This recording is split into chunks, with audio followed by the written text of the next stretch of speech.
Hello, testing, testing. One, two, three. Can you hear me? Hey. Hey. No need for a webcam this time. We're just going to be streaming the game. Oh, okay.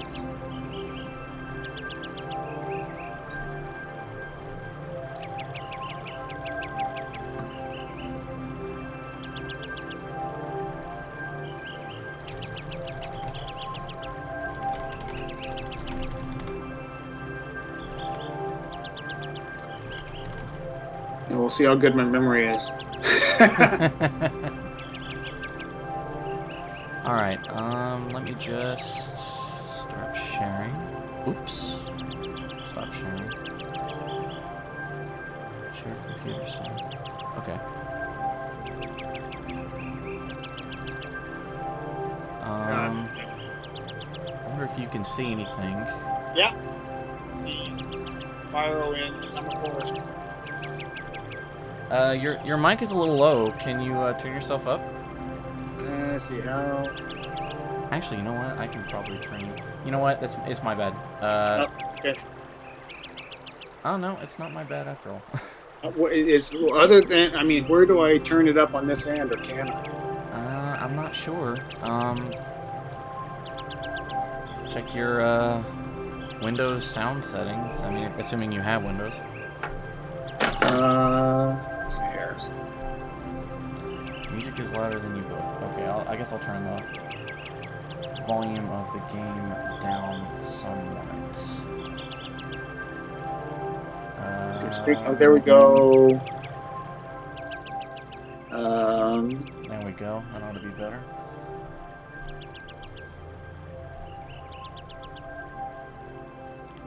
Yeah, see, I see a thing for my speakers. I am starting to hear you a bit better now. Okay. Yeah. It just says, let me try. It says default device. So I'm not even sure what. I'm assuming that's my computer. It's mic it's using. Yeah. So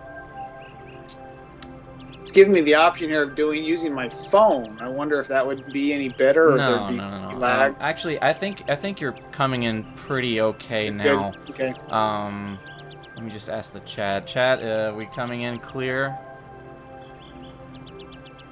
Because I've had audio issues with my I'm quieter than him. Okay, let me just.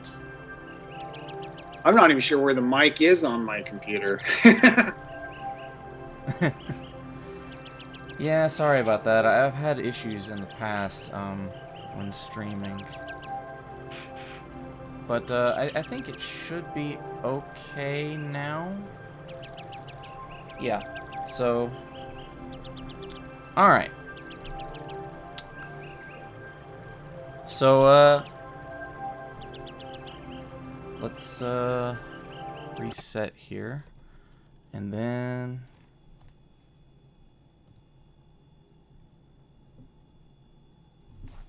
Sony Computer Entertainment America presents.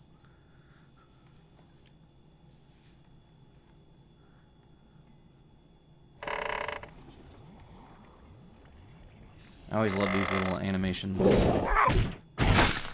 But well, now all I'm seeing is a screen with. I'm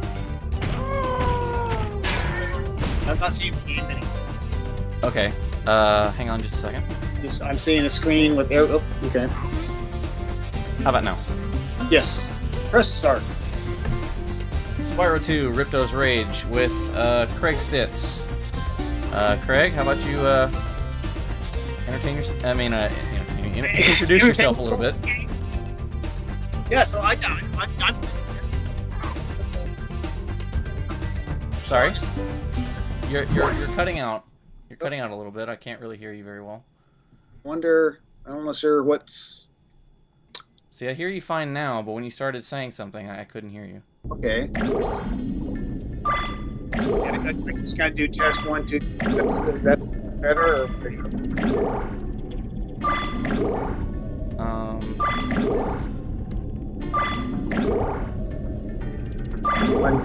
Increasing audio just a bit. Check. 1, 2, 3. All right. Hear you better now. Okay. We're gonna spend more time figuring this out than actually playing the game. That's the way things usually work.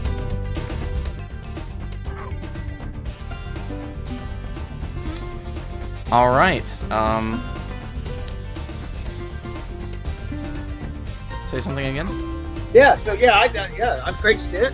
I was one of the lead artists / art directors on the original 3 Spyro games, and Spyro Ripto's Rage. Off we go. All right. I always liked that opening screen because Skilo's Badlands was one of my favorite levels to build. Really? Yeah. I love bones and skulls. Everything in that level is just fun. Would never have expected that. Not necessarily one of my favorite. What? The chasing, the one chase. All right, you're cutting out a little bit again. Maybe get closer to the microphone. Okay, Would that work?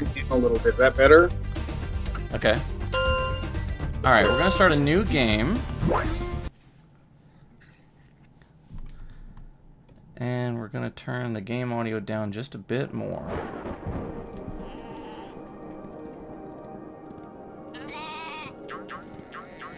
Is this the same map imported from Spyro 1? I don't believe so. I think it's a piece of. Yeah, I don't know. Somewhere warm, somewhere sunny. The movie stuff and all the cutscenes was done by the animation department.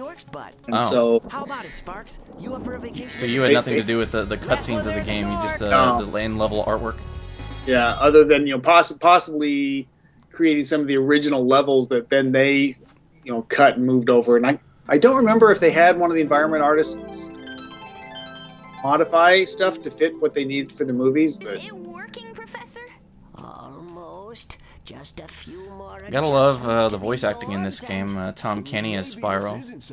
yeah.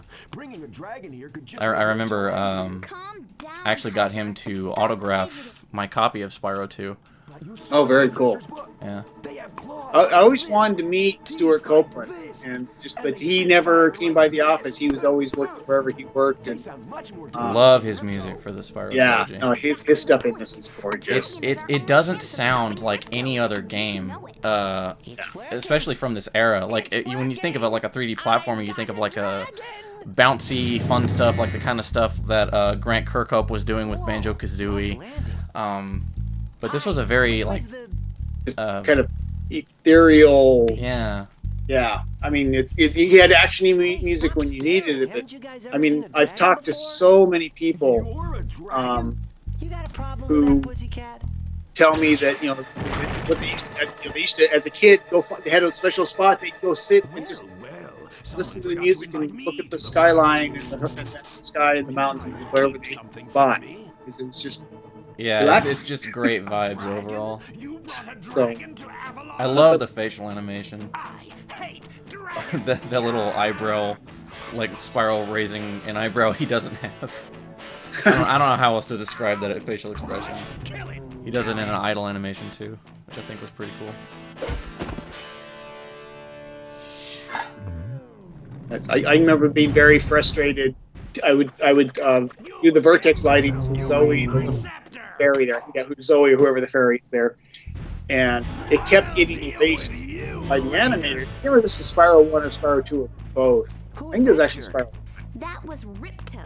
And he kept wiping the colors away. Something in the animation process would occasionally delete all the vertex lighting. And I got so tired of redoing it. Take this magic guide to Avalon. But It'll help you begin to I was also spending way too much time on her for as tiny as she is. See what he's up to.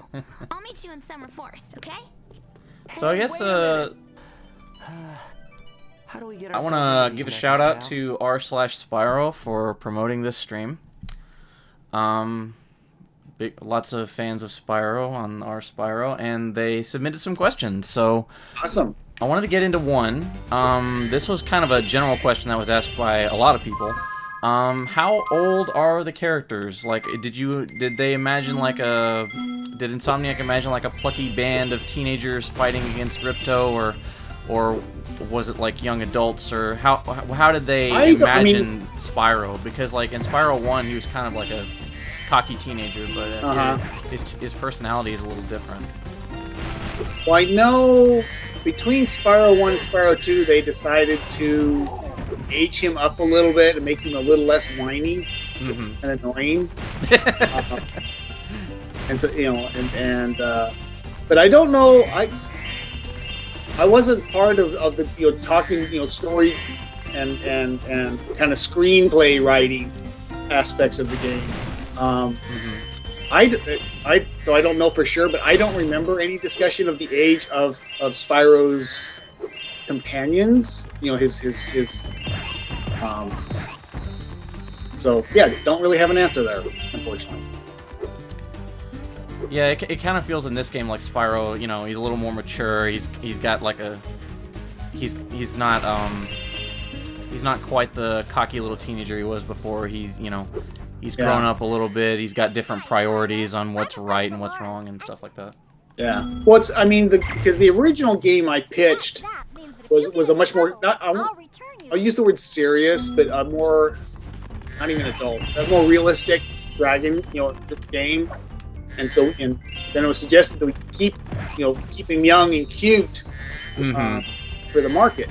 And we ended up hitting a little younger and cuter than we had planned, which was actually a really good thing. But I think some things we did went a little far, because it's a very subtle difference between, but that attitude kind of thing is very subtle. It's funny that you mentioned his voice in Spyro 1 was annoying, because I remember Carlos, I forget his last name, Taco Bell Chihuahua guy. Taco Bell, yeah.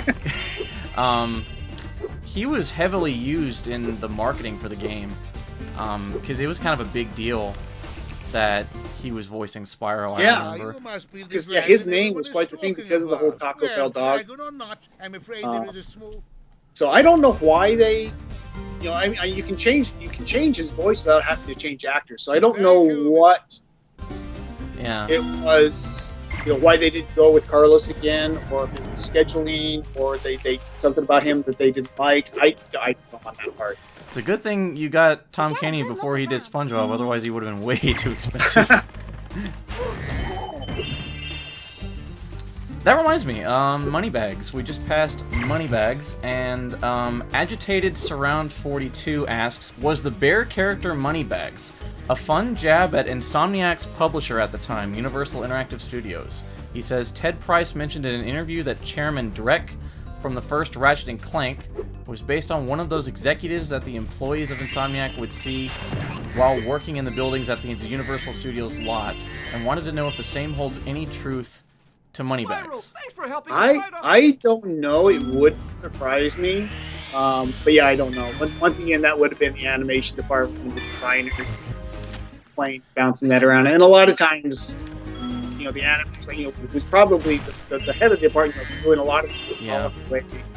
And he loved doing that kind of stuff, putting little Easter eggs in or subtle stuff, and so very likely he was basing that off of somebody, but I don't know. Yeah, I gotta mention this for anybody watching.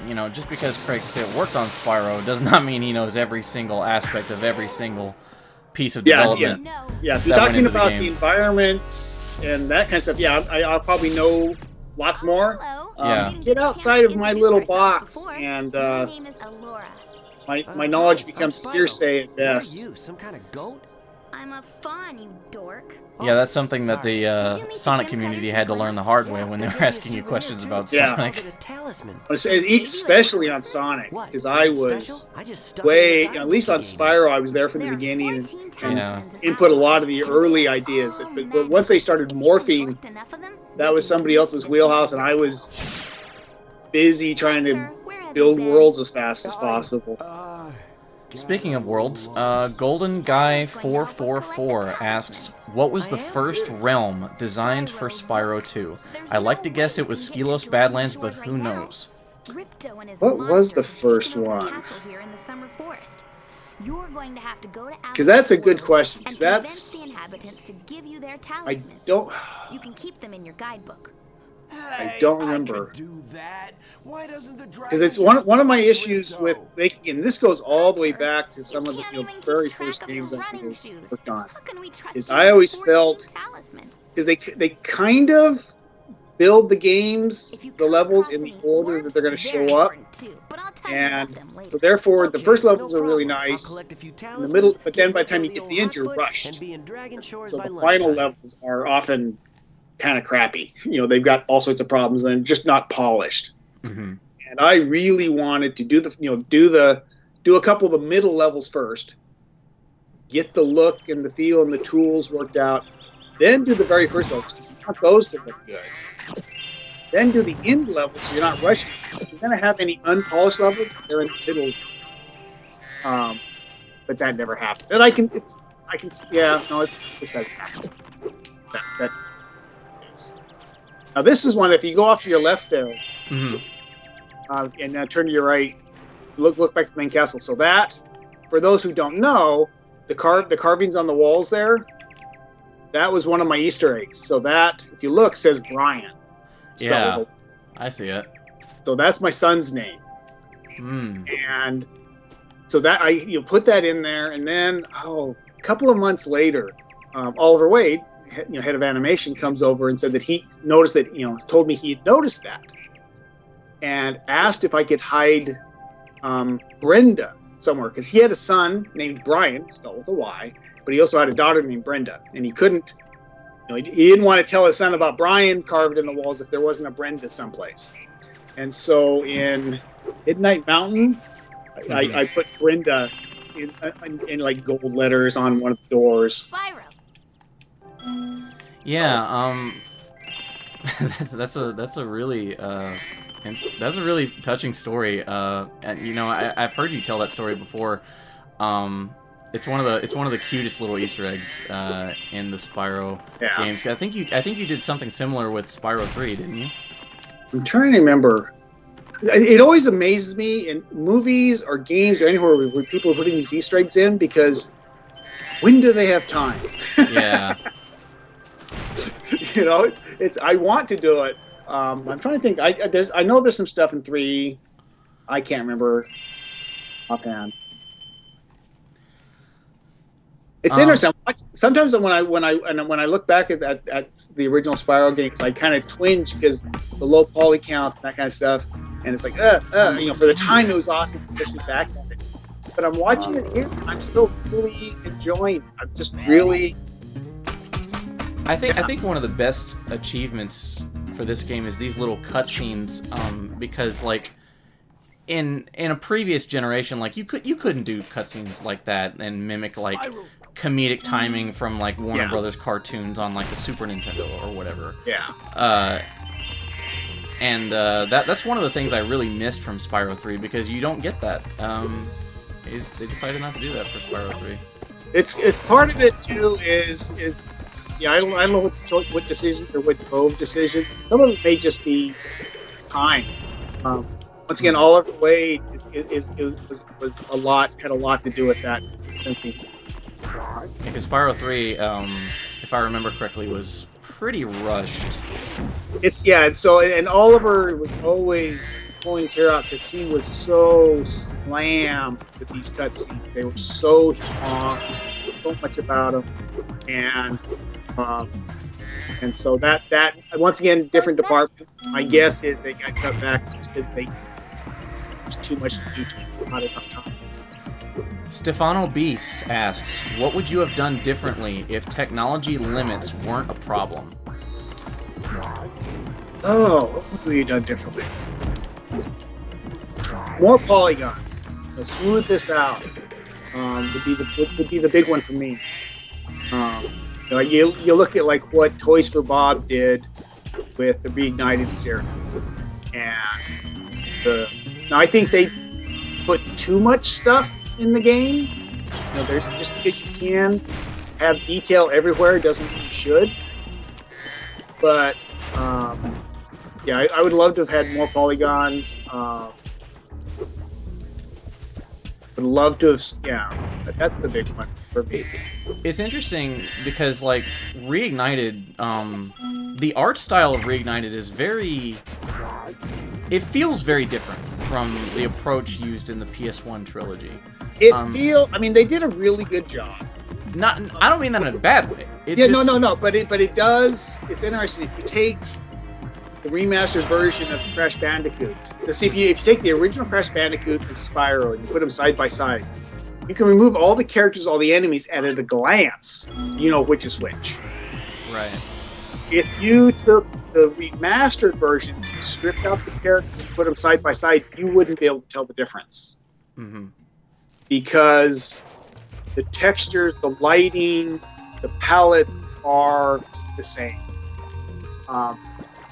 And so whereas the textures and the palettes in Crash Bandicoot, original Crash Bandicoot versus Spyro were very different, you know, different styles. They lost that in the Reignited. So it's pretty, although Spyro's very pink in it. I truly love their model, but it's kind of pink. I remember one of the first community-made mods for Reignited was to change Spyro's color scheme. Yeah. Hi, Spyro. What some of those are? I've seen some of those. They're gorgeous. Oh yeah, like I've seen some really creative mods. Like I think there's one where they made Nice job. Oh, I never played Legend of Spyro games, but there was one character from Legend of Spyro, this like girl dragon, and someone Very good. Now, added that to the hardest Reignited trilogy, which I thought was really cool. Like the whole model and everything. Yeah, so it's yeah, yeah. So I was looking, so I was like, well, you were so close. You know, you do the side by sides of the original Spyro and the Spyro they went with and the Spyro that should have been, and you're like, it's just a texture and coloring. Well, yeah, and lighting. I noticed that the lighting in Reignited is way too strong and way too yellow, so it pushes everything, and that's one of the reasons he's even more pink in the game than he is in the promotional. Yeah. Honestly, the one thing I didn't care for much, and this is not to like dunk on Reignited for this stream, but like they use motion blur when playing the game, and it kind of messed with my eyes when I played it like that. Of course, in the PC version, you can play it in 60 FPS and you can disable the motion blur. But, it really made me realize that I kind of get a little bit of motion sickness from that. Interesting. I know that was a big problem in the original Spyro. One of the hardest things to get right was the controls for Spyro, so you didn't make everyone throw up while playing. Yeah, because I can easily like see like the development team going like, okay, how the charging speed, for example, how fast can this be before it's like too much? Yeah, and how subtle and the changes, and yeah, that was a ongoing issue that the programmers were constantly having to tweak and play with to get right. Enemies like those yaks are too big Ice Thunder asks, what are your thoughts on the designs of the Elder Dragons from the Reignited trilogy? I like those. I'm glad. I mean, the reason, once again, it goes back to that kind of previous question, what would you do differently, is that the amount of polygons you have available. So being able to visually give those dragons a little more personality, I really liked. Especially since in Spyro 1, some of the dragons use the same model. It's the same model, maybe swap the textures, maybe even not even swap the textures, just swap the vertex light on the texture. So yeah, so that was a nice thing to see. That was one of the best changes I thought. Yeah. Well, that's right in line with, well, what would you do if you didn't? I mean, that was the whole point of doing that. What would you do if you didn't have these restrictions? Yeah, and like obviously, you know, in 1997, was that one? It probably started. Yeah, shipped in but '98. So I just, it would have been very ambitious to make so many unique models for so many dragons, because I mean, you probably didn't even know how many there were going to be in the game. yeah, and it becomes diminishing returns. Although you've got to walk a fine line there, because I'm trying to remember. I love that. I love you just going for a boss fight with this Yeti and then he just dies.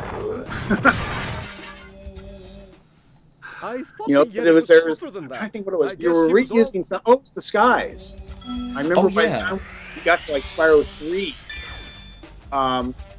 We started reusing more and more skies. And there's a lot of reusing too.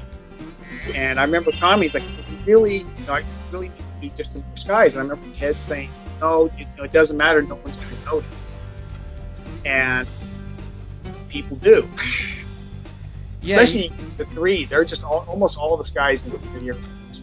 Yeah. Of course, I mean, you know, that makes sense because, like, you know, I would never have noticed that. Yeah, and you don't. The first time you're playing through, you don't notice it. So it is a balancing act of keeping, being creative, but also reining that in and knowing what time and manpower you have. So, and the skies were time consuming. Even after I got good at doing them, they were time consuming. Ernest Errol asks, I'm quite curious about internal tools developed along with the game. For example, we've heard that a later iteration of the Sky creation software was a clear improvement over earlier ones, but he doesn't know how they worked in the first place. The biggest difference was more and more becoming automated. Mm-hmm. Whereas I'm trying to remember, so like the original ones, we would have built it on a flat, rectangular plane, and pulled all the vertex, made all the little triangles, and done all that, and then physically have to, and then in the computer, the artist would have to wrap that into a cylinder and put a cap on it, and if needed, or a bottom on it if needed, and it was all very manual. As the tools improved, you could just, if I remember correctly, it's like, okay, here's my flat plane. Bam, you could just hit a button and it would wrap it and do everything that, and then you could tweak it after the fact if you needed to. But all that kind of menial, mechanical work became more automated, which was a huge time saver and a huge that was the frustrating part of the skies. It was just this manipulating of the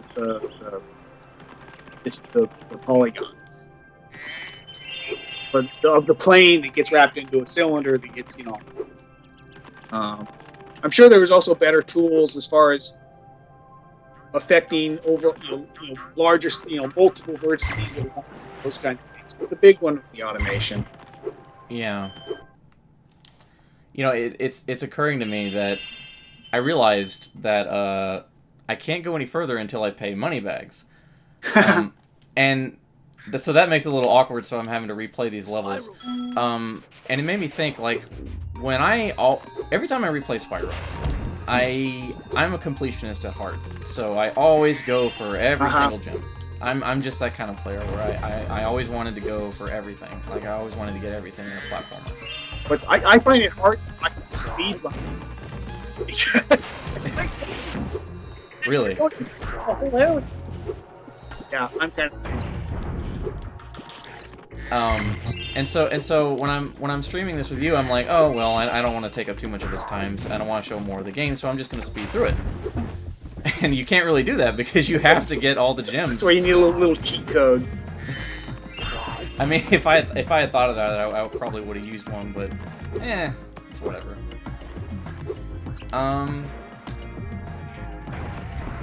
I say, just watching Spyro here. It's back at the original beginning,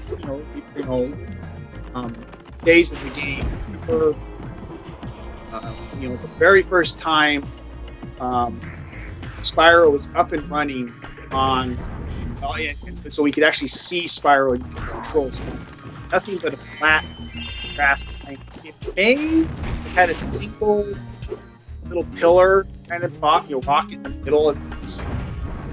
It's just been flat, very simple. I'm sorry, Craig, you're cutting out again. Sorry. So it may have just been a very simple green textured plane that you could run around on, and it was from the moment you picked up the controller. You're doing nothing but running around chasing, and it's fun. And I remember we were talking about, like, okay, well, this is ours to screw up. This is awesome character, fun, absolutely no game. So if this game isn't a hit, be screwed.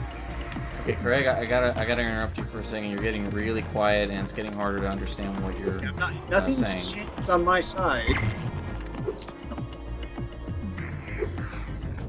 I'm not sure. I'm not sure what that is, but technical difficulties. Is that any better? I mean, I turned the volume down on my end. I don't know if that affects. You do sound a little better. I do apologize. Let me put some that, headphones on. But that's not gonna. I can't. Wait. I don't know how to hook that up. Anyway, never mind. Agitated Surround 42 asks, the game has 29 levels. How many levels ended up never passing the conceptual stages in Spyro 2 and were cut for time? I'm trying to remember. I don't remember anything specific, but that was one of the really nice things about Insomniac was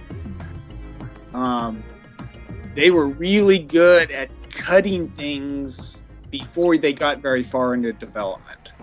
Mm-hmm. So you may have some sketches or a few kind of thumbnail ideas, but it was very rare to develop something go very far into developing something and then have to cut. Unfortunately, I'm sure there were some of the ideas in the one really fun. I can't think of any specific, but that's opposed to like the time of Sega, where anywhere between 40 to 60% of my work got cut, and this is finished work. Yeah, got cut, and there, I had coworkers who went 2 years and never had anything ship. So there would be some, but not a whole lot. You'd have, I know I've got a bunch of concept sketches, just broad stroke world ideas. Most of the ones I still have are actually, and they didn't get past, but those were just concept sketches. Hey, pick some you like. So there wasn't any thought between here's a cool looking world. right.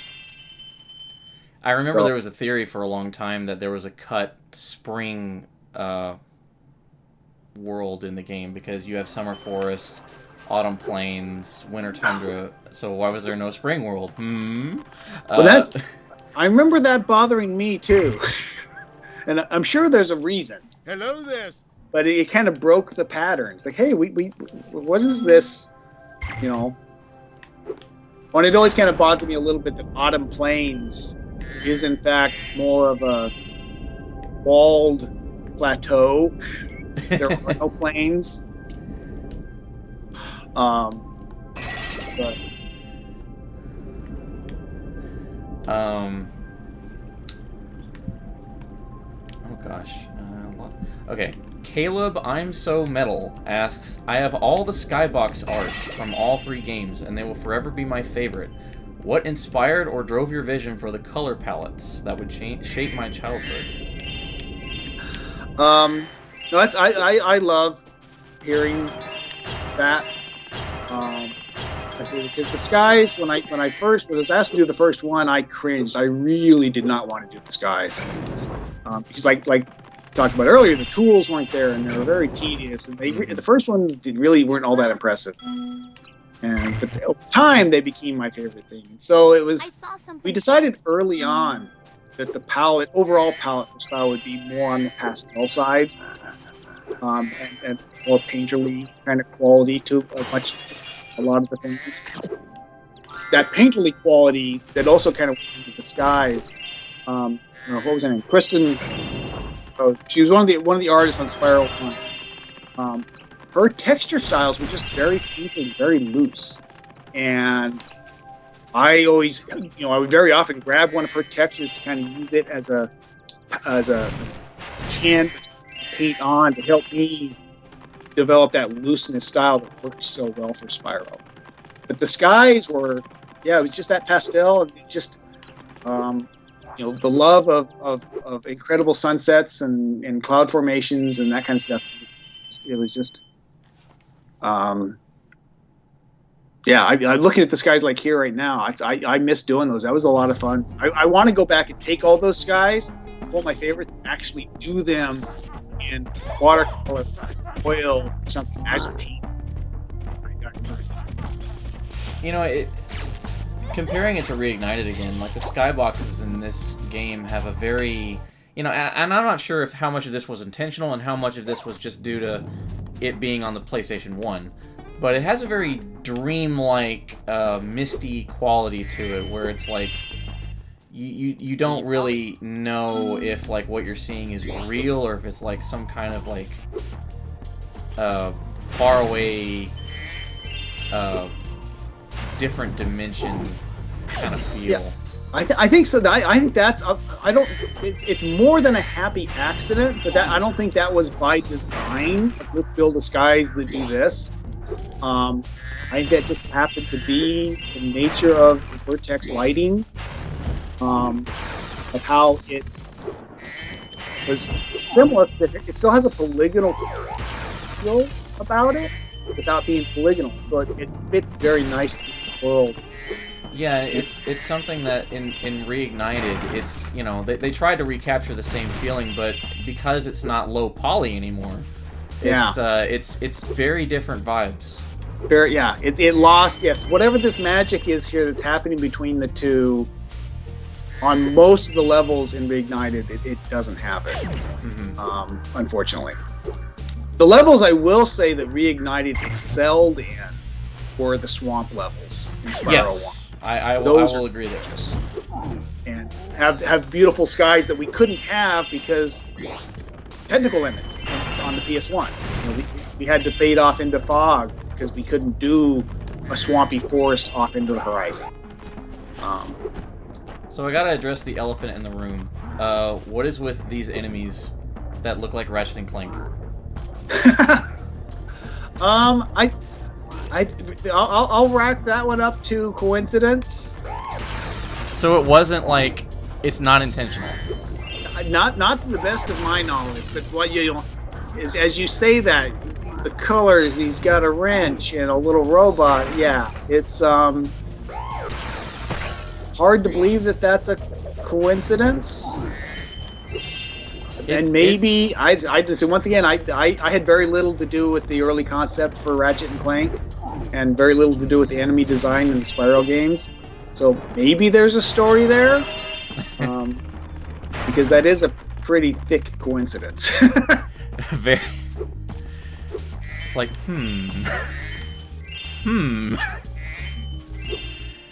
Yeah, the color's the best. But yeah, there's a lot going on.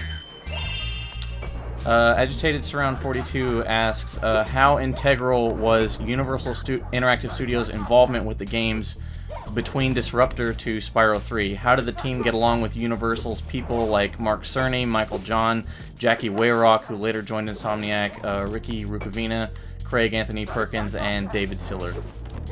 So it's Mark Cerny was always very closely integrated with the team and with game design. He did a lot of the actual game level designs. And so that but then so once again I was insulated from a lot of the difficult stuff with Universal. I know Ted was frustrated with Universal, and I believe Mark was as well.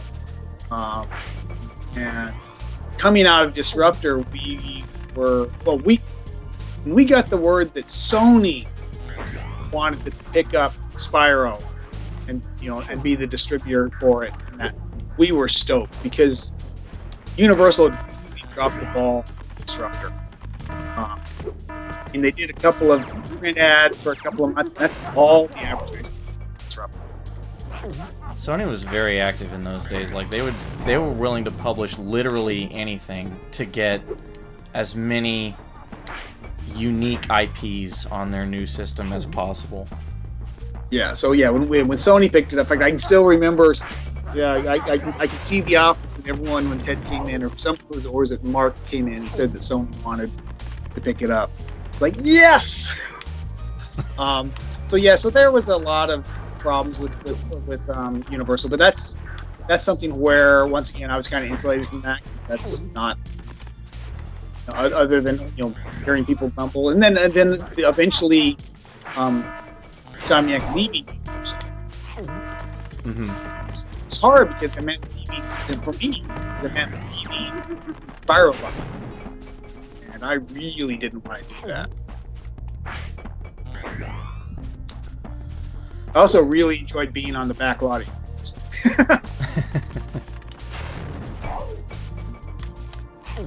And then Jackie. For some reason I never thought of her as being a Universal person.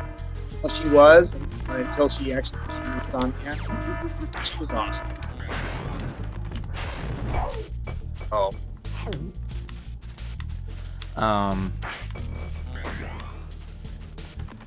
Yeah, I remember, at least with Mark Cerny, you already had a working relationship with him from the Sega days. Yeah. He's the reason I went down to LA and ended up in Insomniac, because it wasn't so much that I wanted to work with Insomniac. I wanted to work with Mark again. And he goes, well, I've got a group down here that needs an artist. So he was a visionary. His superpower was being able to kind of see into the future and see what was going to be needed a year or 2 or 3 or 4 down the road. Yeah, he's very knowledgeable about industry trends and what was going to happen. Like he probably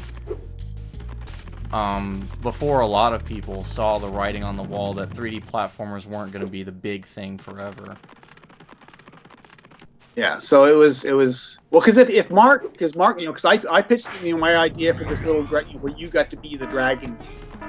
And it was Mark said, because in the original game, you started off as a dragon hatchling, and each level you would age and grow, and your whole goal was to build up your horde and protect it from thieves and D&D parties and that kind of stuff. Until the end of the game, you're this huge, massive, fire-breathing, magic-using dragon. And so so the 4 of us at Insomniac at the time all liked that. Everyone liked my idea from the other ones pitched, and we then polished it up a little bit and pitched it to Mark Universal. Mark came back with 2 suggestions: keep the dragon the same age, because sequels will be easier, and 2 is make it family-friendly, kid-friendly. Because he was looking ahead, and the age is going to come down. So if it hadn't been for Mark, we would have made a little game where you got to be a dragon, but it would have been a very different game. Still love to play that game, but it would not have been a worldwide hit. Maybe one day someone will make a fan game and they'll hit you up like, Craig, now's your chance. I love the idea of building a horde and collecting and fighting off adventurers and pirates and orcs and whatnot, trying to sneak into you are smog, defending against all these nasty creatures trying to steal your gold. But it would not have been a game that everybody enjoyed. That's where Spyro made it. It's everybody enjoyed it. It was cute enough that we had young kids and moms and grandmas playing it, but not so cute that we lost the male teenage game. Yeah, it's kind of, it hits that balance that Sonic did, where it's like this balance of cool and cute, and that's something you really don't see much of nowadays. It's very hard to strike that balance, and usually people do one or the other. Like, you know, when I look at indie platformers, like A Hat in Time or Super Lucky's Tale, for example, like those games lean more towards the cute side, and it's just very different when you compare it to, because like nowadays when you look at games, they're more aimed towards more niche audiences, unless they're like this like big AAA thing. It's more like they're trying to aim towards more specialized markets. And so when you look at a game like this, it's like they were trying to, you know, hit as wide a market as possible, and so you needed to hit girls and boys and general, and what do people like, you know? It's like, well, it's a very different environment now versus then, where you had, you know, 2 or 3 big companies. It was, you know, the console wars, you know, and now it's, yeah, that's still there in the background, but you've got so many smaller companies and all, you know, and more, yeah, it's just it just diversified so much. It's, you know, yeah, and in many ways it's a great thing. Yeah, I mean, there's pros and cons to it, but yeah. Let's see, what's another? Lavender Jelly asks, what was your favorite experience working on the Spyro trilogy?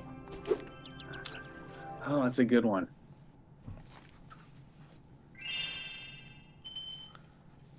Like I said, one of them was early on, was you know, Mark or Ted coming in saying Sony's picked up the game. that really was just, wow, we've made it. That's the big time now. What was it? Going to E3 and seeing these huge displays with light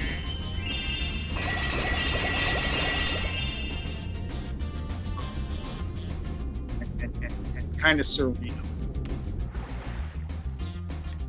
Actually, it's my favorite thing now is finding out how much this game meant to someone. It wasn't just Fandom is a powerful thing. Yeah. Yeah, that really, you know, by far, that's, you know, that's my favorite thing now. It's just, I couldn't really have imagined. I know that, you know, it's funny when you look at these kinds of like games where, you know, the fans of these games were kids. You know, we were kids when we all played these games, and then, you know, time passes and now we're adults, and so we asked like voice actors or developers like you about stuff you did 25 years ago, and it's like, where did all this come from? Yeah, you know, and it's, yeah, sometimes we remember. What I remember was working at a children's museum a few years ago, and they knew I made games, but didn't really, you know, there was no details. And every Thursday morning they'd have kind of this show and tell time. Somebody would sign up to do whatever a few minutes before we opened. And a bunch of people who knew I did Spyro asked me to bring some, you know, hey, bring some stuff in. So I did. I signed up, and my direct supervisor, who knew I had made games, but that's all he knew, as I'm starting pulling out artwork and talking, and when I got to Spyro, his eyes lit up and his jaw kind of dropped. And he comes up afterwards, he goes, that was my game. Spyro was my game. Yeah, like every kid I knew had their different faction of platformers they were part of. Like, I'm sure you know what I'm talking about. Like you were either the Crash kid or the Spyro kid or the Banjo kid, you know. I was definitely the Spyro kid, and in some ways I was also a Sonic kid, but for the first 3 years first 3 or 4 years I was gaming, I was much more of a Spyro fanatic, and I would replay the original trilogy over and over again. Yeah, I used to the biggest one I saw there that was interesting was you had Crash Bandicoot fans versus Spyro fans. There was kind of two schools there. Yeah, I remember. It And was very interesting. and is that why was there ever talks of, because like I remember there was a story that Insomniac and Naughty Dog worked in the same building or something? Oh yeah, our offices were right next to each other. Yeah. And so there was a lot of talk about some crossover kind of stuff, or I mean there was some subtle stuff, Easter eggy kind of stuff. But yeah, no, we were literally next door to them when we were at Universal Studios, and shared a lot of technology back and forth, and particularly in later years on the Ratchet and Clank and Jack and Daxter, shared a lot of technology. And of course a lot of cross promotion and marketing. Yeah. Which I'm sure made Sony happy. Yeah.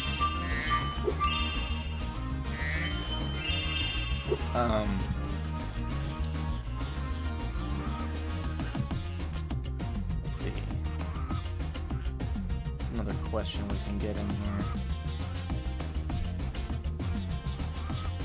Like Crash Bandicoot, this is from another question from Agitated Surround 42. He asked a ton of questions. Like Crash Bandicoot, was Looney Tunes a large inspiration for the cartoony aesthetic and slapstick nature for Spyro, and what other media inspired its painting-like environments, characters, gameplay mechanics, overall design, etc.? You already mentioned some of it earlier. Yeah, I'm sure. I'm sure. Looney Tunes had a lot. Once again, that falls into more of a Oliver Wade. But yeah, that very much a lot of Looney Tunes going on here. As far art-wise, I had a couple of artists who I regularly went back to and flipped through their portfolios. Most of them like 70s sci-fi fantasy artists. Roger Dean, who did some Yes album covers, and what was it? Matthew. Something Matthews. Now I'll have to look up. Rodney Matthews. Or Matthew Rodney? Rodney Matthews. Very stylized, very 70s fantasy sci-fi stuff. It's funny because when I look at some of the stuff in this game, especially Spyro's design, I don't think Looney Tunes. I think Japanese manga. I see a little bit of that in Spyro's design, I think. Yeah, when I say the the comedy and the interact, that kind of stuff, I see kind of a yeah. No, yeah, definitely. Character design, I don't know. Yeah, that's but yeah, you'll see. Yeah, textures and a lot of. In fact, Mark Cerny pulled me aside at one point and says, "Okay, enough, Rodney Matthews. you're getting a little too 70s here in some of the concept sketches."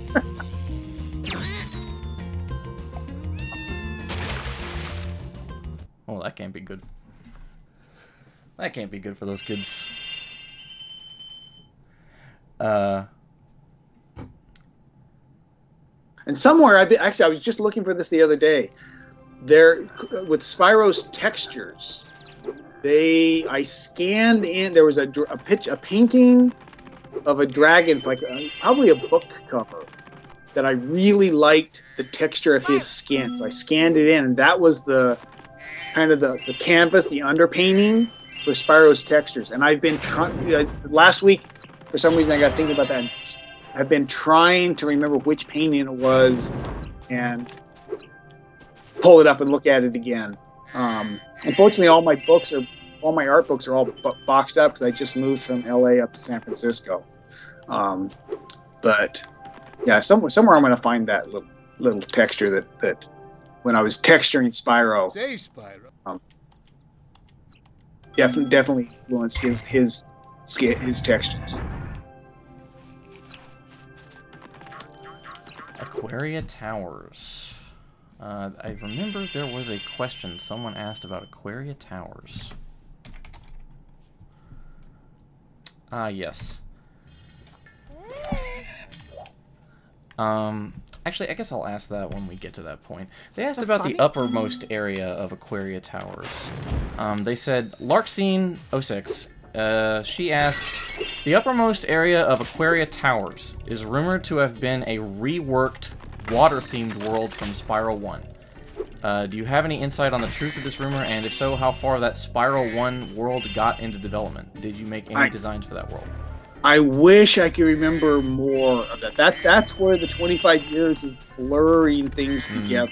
Yeah. I do know Spyro was supposed to swim. The original plan had Spyro swimming in Spyro 1. And it just came down to a matter of time. The programmers did not have time to swim. Did you justify that? Oh, he can't swim because he's a tiny tiny baby dragon and he never learned how to swim. I think we made up some BS after the fact. The fact was because we didn't have time to program. Now I don't remember how much was built worldwide. I know there were a bunch of little side quests or Easter, little off quests that were required swimming that we had to go through and pull out, because we had to suddenly make water dangerous. But I don't remember if there was a water level. Well, I mean, if there was originally water, I'm sure there was water level with water in it. But I don't know. So I don't know how far that got along. I'm trying to remember when Al would have come up and said, "Hey, that's not going to happen."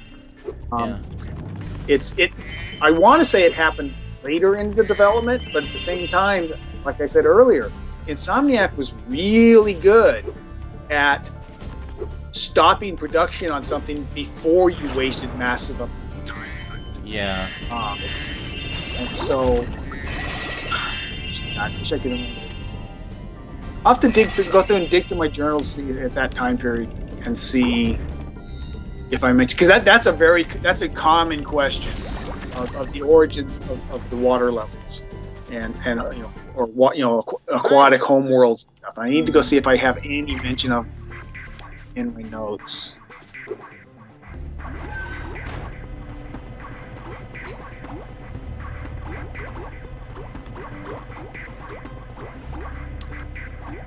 Submarines.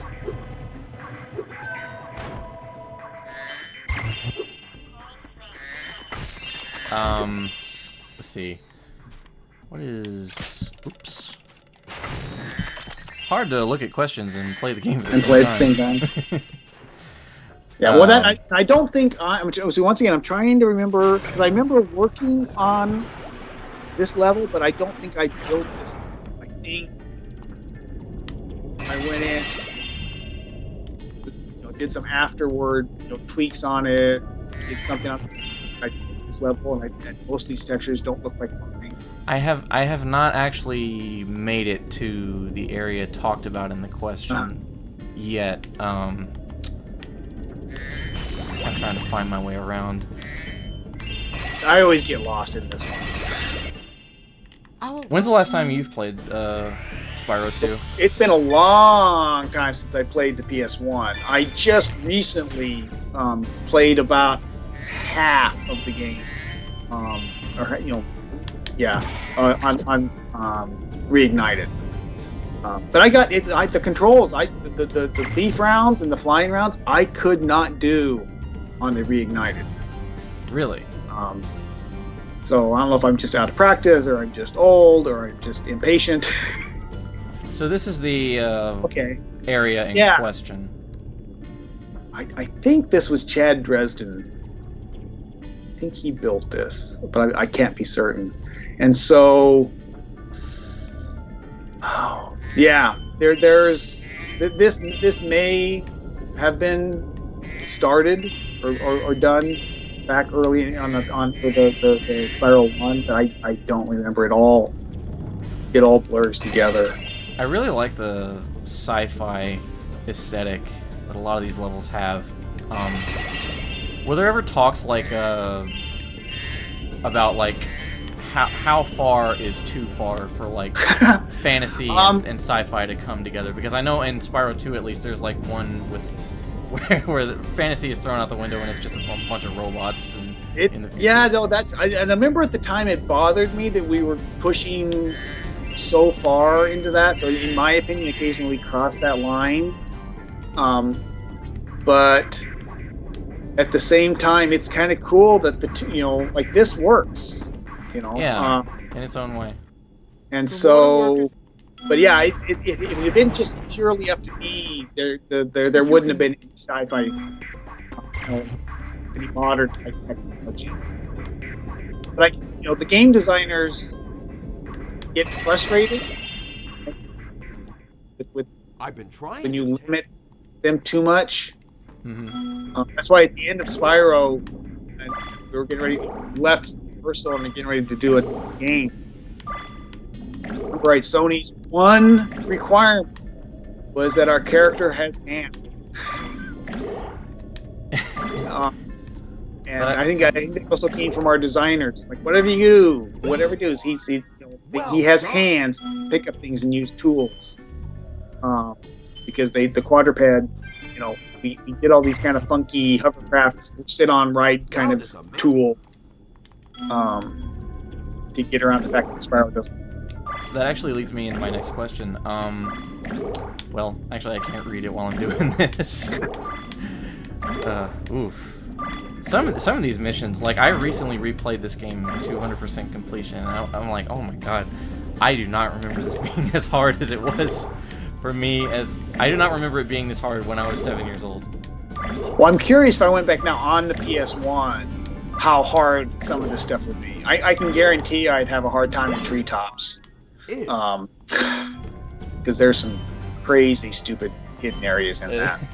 Treetops is crazy, because it's such a free-form level. Like it's not linear. Doesn't have like a linear structure. It's more like just more about the mechanics and okay, you've mastered the physics and how to like jump to crazy secret areas, and now this level comes on and it's like, okay, go nuts, see what you can do. Yeah, well, because I built that level, but Mark Cerny designed it. Yeah, and he was. I remember asking him, "Can we eat? This is too hard." And I have never once met a designer that if you tell them something's too hard, they change it. And his reaction was skill issue. Yeah. So. Anyway, my next question was, when designing, well, you just said that this is a design question, but, you mentioned that when coming up with Ratchet and Clank, you were like, okay, for your next game, please, Well done, give them Spyro. hands, right? Uh-huh. So, were there ever considerations of making Spyro stand up on his hind legs from the start? I don't remember any conversations like that.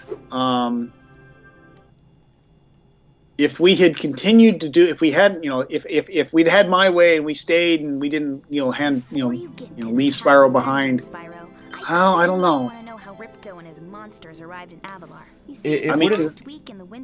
He says it would have opened up a lot more gameplay opportunities, like driving a go-kart, surfing, holding a tequila. Yeah, so it's and these were all things. He has hands in some of the newer games, or some of the. That's my birthday. I think which one I was watching is he has more. He has a thumb. I'm sure some promotional art gave Spyro thumbs. This is one of the games where you had more. I could be mistaken. Yeah, that's a tricky one because now you're changing a character people love, and as is, and so that would be a tightrope that you want to be very careful walking. Where are I would have. Yeah. Yeah. No dragon. Looked back at it. Once again, this is probably a polygon issue as well. Back at it, would have been nice to have given him the hands of some sort from the very. Looked ahead and realized we painted ourselves into a corner.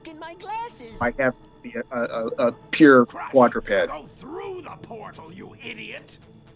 To all your friends to take the orbs and In this scatter cutscene, them to Hunter says 22475. That's my birthday. Crystal Blazer wants to know, would that be US format or EU format? Despicable little creature. I'm gonna guess U.S. format to what was the number again? 22475. Why didn't you chase him?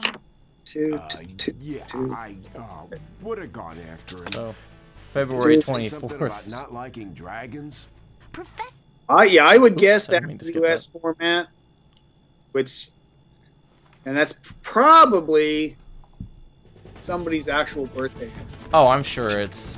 I mean, I wouldn't expect you to know it, but If I had to guess, that's possibly Brian Algeyer's or Oliver Wade, somebody in their family.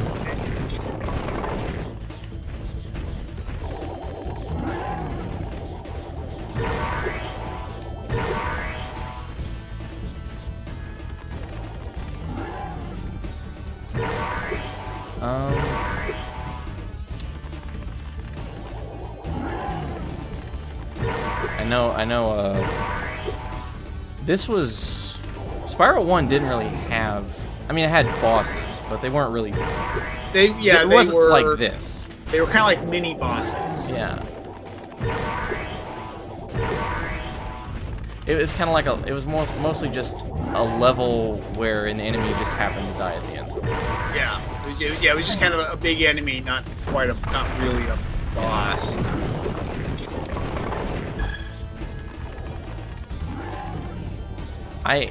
I imagine, like, it was probably difficult to make Spyro bosses because, you know, Spyro is quadruped and...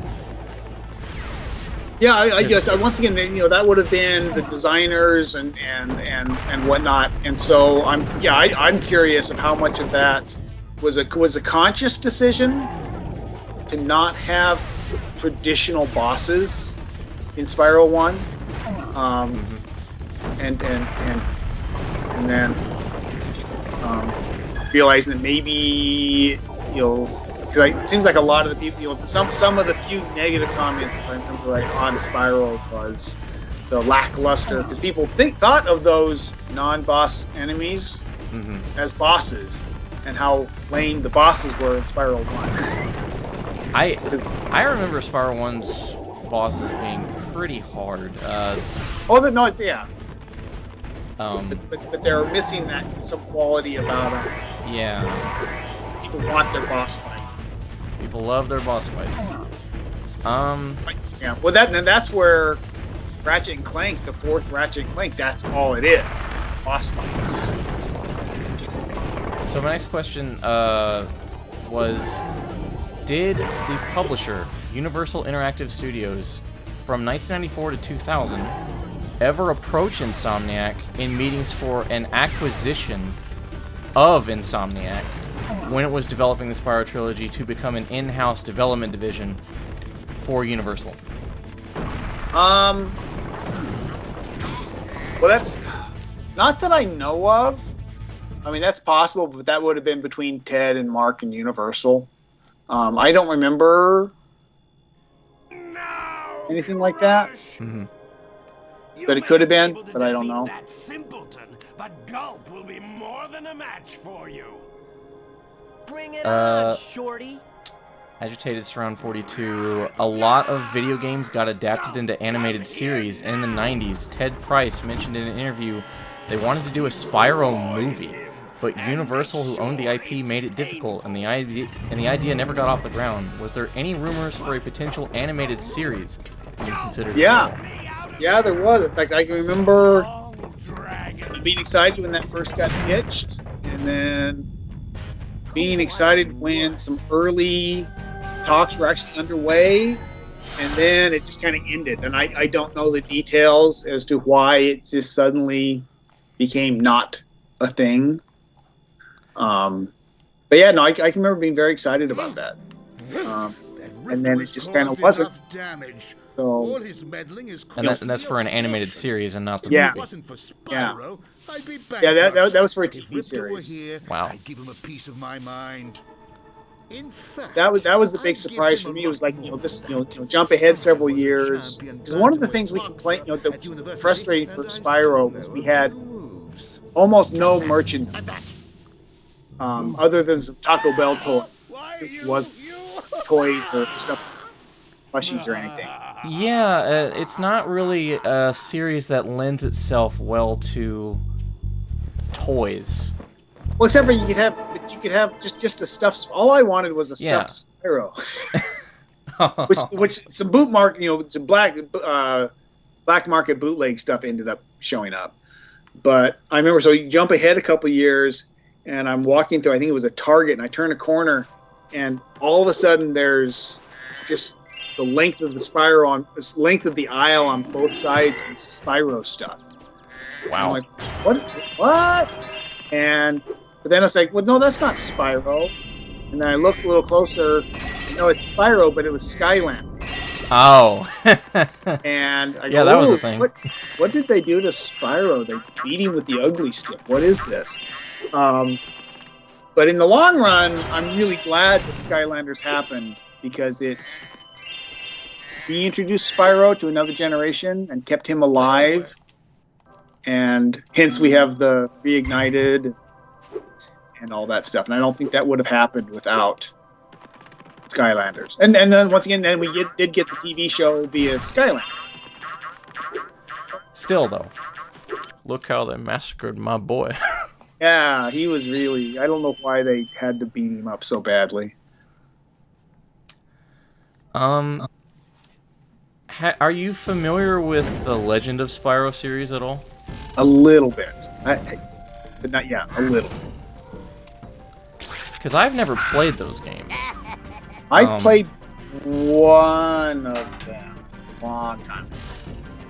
It seemed like something that, you know, would have been a little closer to your initial concept for a more grounded and cinematic and serious dragon game. Especially when you have Elijah Wood and all that talent in there. Yeah, that, you know, because after that, I left the industry in 2005 and was just completely burned out, and so I wasn't playing games, I wasn't watching games, I think it was finally a friend right over one of the Legend of Spyro games. He says, "Oh, you've got to see this, it's gorgeous." And I was hesitant because I think the last thing I had seen was the game that came out after we left. So. Hero's Tale? No. It was horrible. No, it wasn't Hero's Tale. It was Dragon. Oh, something Enter the Dragonfly. Dragonfly? Year of the Dragonfly, I think is what it's called. Year of the Dragon. Yeah. So, yeah, it was just buggy and unplayable, and it just hurt.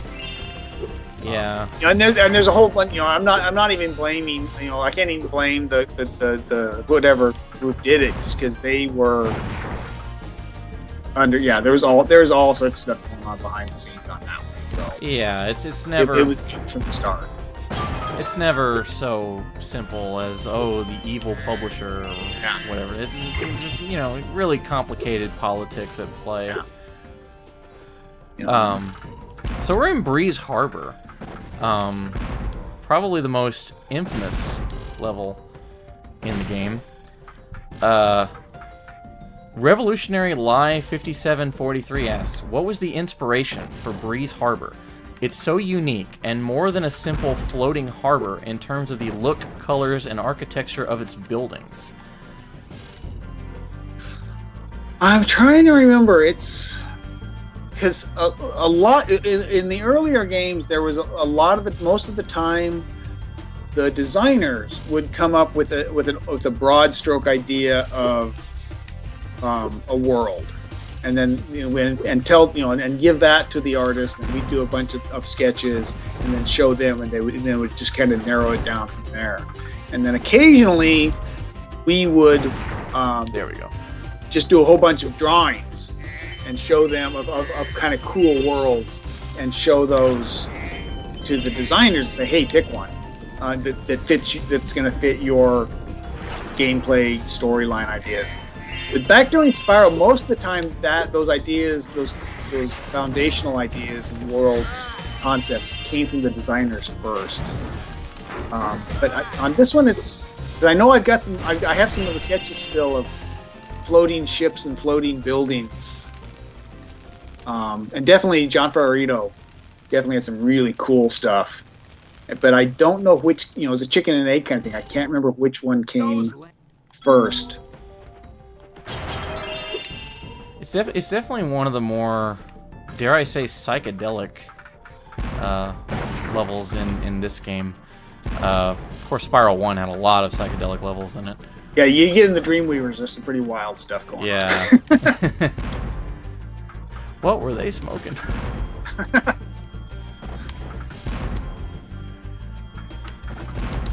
Trying to get that thing up there. There we go. And sometimes, you'll have a set of sketches done for an earlier idea that don't get used and then get revisited later on. So I know I did some sketches, and I know John did some sketches of floating buildings. That I'm pretty sure we've done back Spyro 1. That may or may not have been resurfaced again here. I think some of the early Peacekeeper stuff, if I remember, had some floating stone tower. Mm-hmm. And once again, if anybody, listening to this, heard differently or whatever, please, I love being proved wrong, or having rechecked. Like recently here, because I had always thought I had done almost all of the skies in Spyro. And yeah, because that's what you told me. Yeah, and got talking recently with somebody, and they had an interview with Chad Dresden about his talking about doing some of the skies. And just that little kernel, like, oh wait, this little memory resurfaced. It's all about those 25 years. Yeah, and so there's one that then I went back and got looking at. I'm like, okay, there was always this one sky that just doesn't. I'm the only one, other than some of the original ones that Ted did. Then I went back.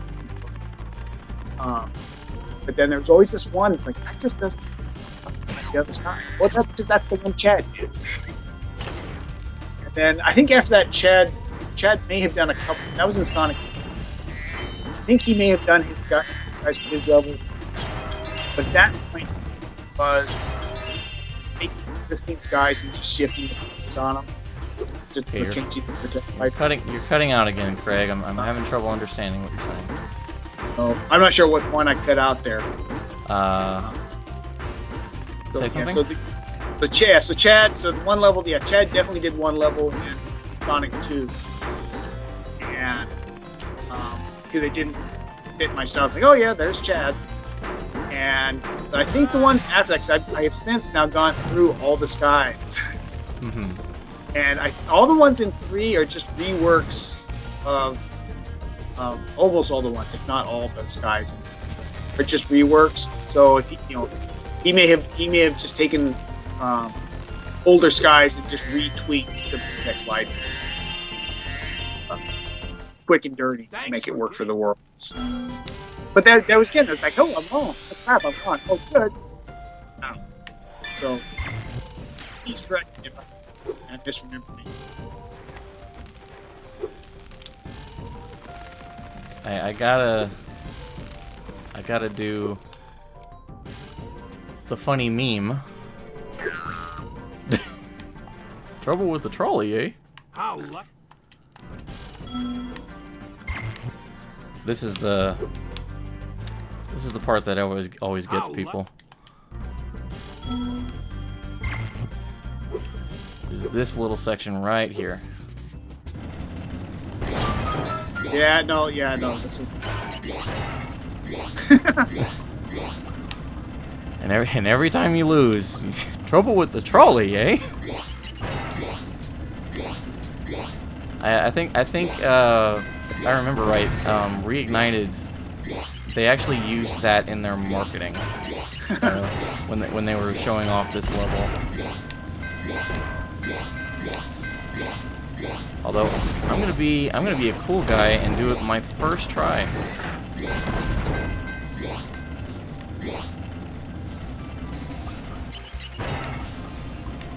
Yeah, I think my brain has just blocked this out. 'Cause I forgot about this. Up. Well, Trouble with the trolley, eh? Well, give just you the use it. jelly. I'll torch you.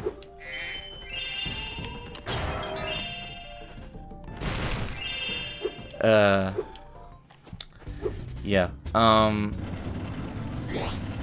So I've actually run out of questions submitted by our Spyro. If anybody is watching the stream and they have any that they'd like to share, please let me know. As for me, I guess let me try to think of. Let's see, what can we talk about here?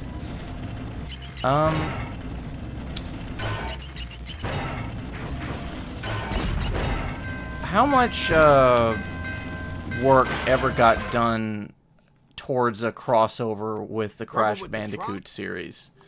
Because there were, it seemed like a no-brainer at the time. Yeah. And yeah. and it just never happened. I didn't personally ever do anything. Otherwise, so I don't know what may have happened. Wise over talk, and I don't know what would have been makeup of doing more crossover. You're having some audio issues yet again. Testing, check 1 2. Hello? Yeah. Here you know. Yeah. So I don't know. It's how much if anything physical ever got done beyond just conceptually talking about the idea of running. Don't know why it never happened, other than the little bit that it did, the kind of some cross-advertising kind of stuff. Because that was like Sony's bread and butter at the time, was Crash and Spyro. Yeah. For a few years, they were the powerhouse of the PlayStation. Well, that was one of my big disappointments. Somebody's talking about, asked one of the other questions was one of my big excitements. One of my big disappointments with Spyro was E3. Trying to remember which. I think it was the year Crash Bandicoot came out. I'm going to E3 in LA, and the convention center. There was this banner that was like 3 stories tall on the front of the convention center that was Crash. Mm-hmm. And I remember thinking, like, ooh, that's going to be Spyro. That's going to be Spyro next year. Oh. How cool that's going to be. And the next year, Sony changed their entire marketing strategy. That instead of promoting games, they promoted the Sony brand. And so instead of pushing their top games and making specific commercials about their big game, individual games, they did it. Really pushed hard on the whole Circle Square X, logo. And it was very disappointing to show up at E3 the next year and see what I'll call a generic Sony banner on that same building. Yeah. They didn't need you anymore, I guess. Yeah. Well, I can see why they're doing it, but as an individual gamer. Of course, the opposite end of that was, as far as big Spyro banner was at E3, and this one would have been in Atlanta, Georgia, for Spyro 1. I had was at the Sony party, and I'm standing underneath this huge banner of Spyro. Roger Heck had been CEO. Sega, STI, Mark left, came up to me. Now, Roger's he's a nice guy, but he's one of the reasons I left Sega. Mm-hmm. And I knew that he finally left Sega, and I think he kind of been asked to leave because too many projects had been going through, and they hadn't gotten a Sonic, Saturn, or whatever. Bad things had happened. He walks up to me. He'd given me something. He thought that he did work or something. And he walks up to me and he goes, "Hey, Greg, what are you working on?" I just picked it up at the banner I'm standing underneath. That. It's very refreshing because I knew at the moment he was between jobs. "Oh, Roger, what are you working on?" So, kind of being a dick. It felt good. So we're in Skilo's Badlands. This is one of the most famous levels in Spyro 2. Ray Thompson 7 asks, "What is your favorite level in the trilogy, in the entire trilogy?" The entire this would be high up on that. Spyro.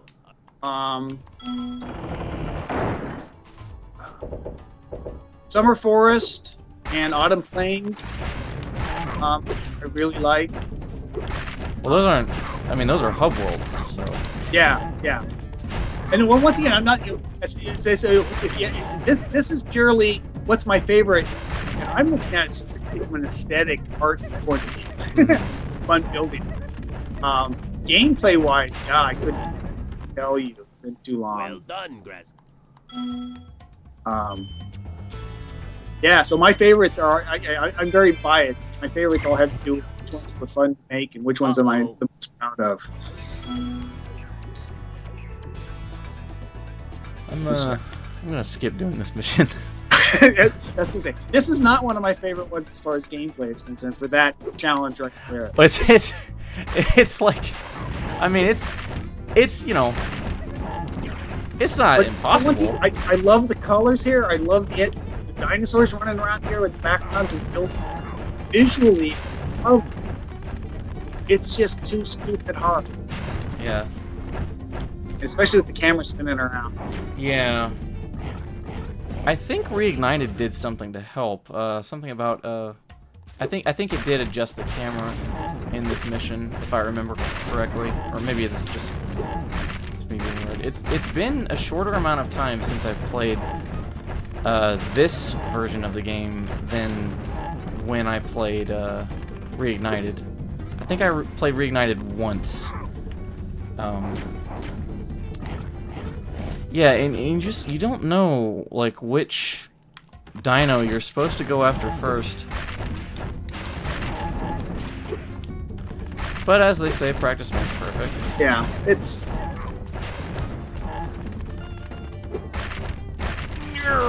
I'm trying to think if this was Brian Allgaier or. There we go. Caroline Helping us again, Spyro. Trio designed this level.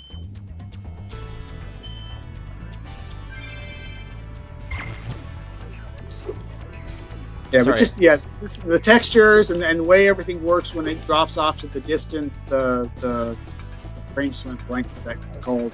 Yeah, fades off. it's very big level. It's a big level and it works when the shapes still hold up and the transitions from texture to the vertex shaded distant stuff is very fluid. So I mean I'm not a big fan of the cactus. It doesn't fit. Yeah, that does seem a little out of place, doesn't it? I mean, you could have done a cactus there that would have fit better, but that's a little thing.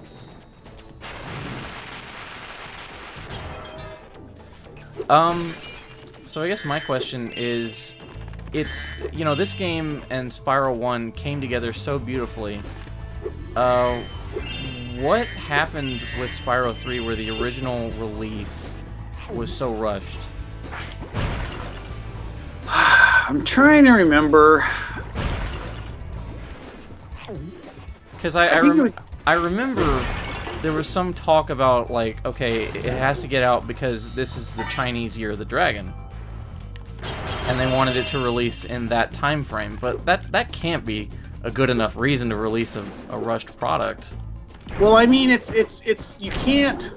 Back then, you had to hit Christmas. Mm-hmm. If you missed Christmas, if you missed Thanksgiving, you didn't have your game on the shelves before Thanksgiving in the U.S. So end of November, you could cut your sales in half. Yeah. And so it wasn't so much, oh, we got to make it for the Year of the Dragon. It's like, no, we've got to make it now, because if we don't, we just kiss our sales goodbye. Because if we release it next year, we've lost a whole year. And yet you had so many assets that you already had for Spyro 2. So I think well, one of the problems is, and this is something, some people, Spyro 3 is their favorite game of the three. Because they really enjoy the other characters. It's a toss-up for me, at least with the greatest hits release. But because I never particularly cared for the other character, the addition of additional playable characters, because I want to be the dragon. I don't want to be a king. I want to be a dragon. Well, I have to imagine when they were designing Spyro 3, it's like, okay, we've run out of moves that Spyro can do. Yeah, no, and that's exactly why those characters are there, is to enhance it, add more types of gameplay. Yeah. But personally, I would have, and maybe they tried to do this, I don't know. Personally, I would have found a way to make those types of gameplay work with Spyro. I think it watered the game down. But then again, it's other people's favorite games. My favorite version. Yeah, I think what Spyro 3 excels at is that it has a lot more gimmicks than Spyro 2 did. It has more like little mini games and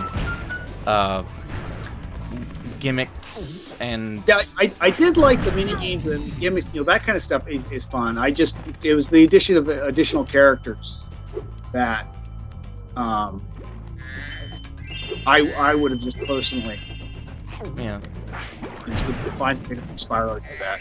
But I mean, even if it was, he's a dragon. He's magical. He could, transform into some, creature. Yeah, they could have done something like that. They could have given him different forms or. Yeah, it's. Well, because in the original concept, was you would have ended up being a magic using dragon. So as in addition to fire breath, but not, you would have had magic of some kind. So you could have in that case, yeah, you could have transformed into a human or a creature and dressed as a fork with a mouse or something. Spyro as a human, I gotta see that. Yeah. But I'm not sure that would work once we got Spyro up and running. With the world we've built around Spyro. Although it could have. Well, except for you got him staying. It gets complicated. That reminds me. Town Rain asks, when designing Spyro, were there ever plans to have him have known parents? I don't know. I don't even remember even that being a discussion. Which is very interesting. Occasionally some of these questions go, wow, that's a really good question that I don't think ever occurred to us. He also asks, there is a... I lost it. There is an elder purple dragon at the end of the little game pamphlet of Spyro 1. Does that show an older Spyro or his father? I don't know. It's one of those things that a lot of times designers, I know you hear this all the time from actors in movies, where they have a whole backstory of their character for their own personal use that never shows up in the movie. Mm-hmm. To give them depth while they're acting and performing the character. And I'm gonna guess the designers had a lot more background on Spyro that never shows up in the game. And so the designers may have had some backstory here as to who his parents were or why they're not around.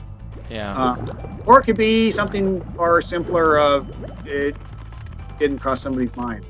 That's another thing that I think contributes to the debate between Spyro 3 and Spyro 2, which is better.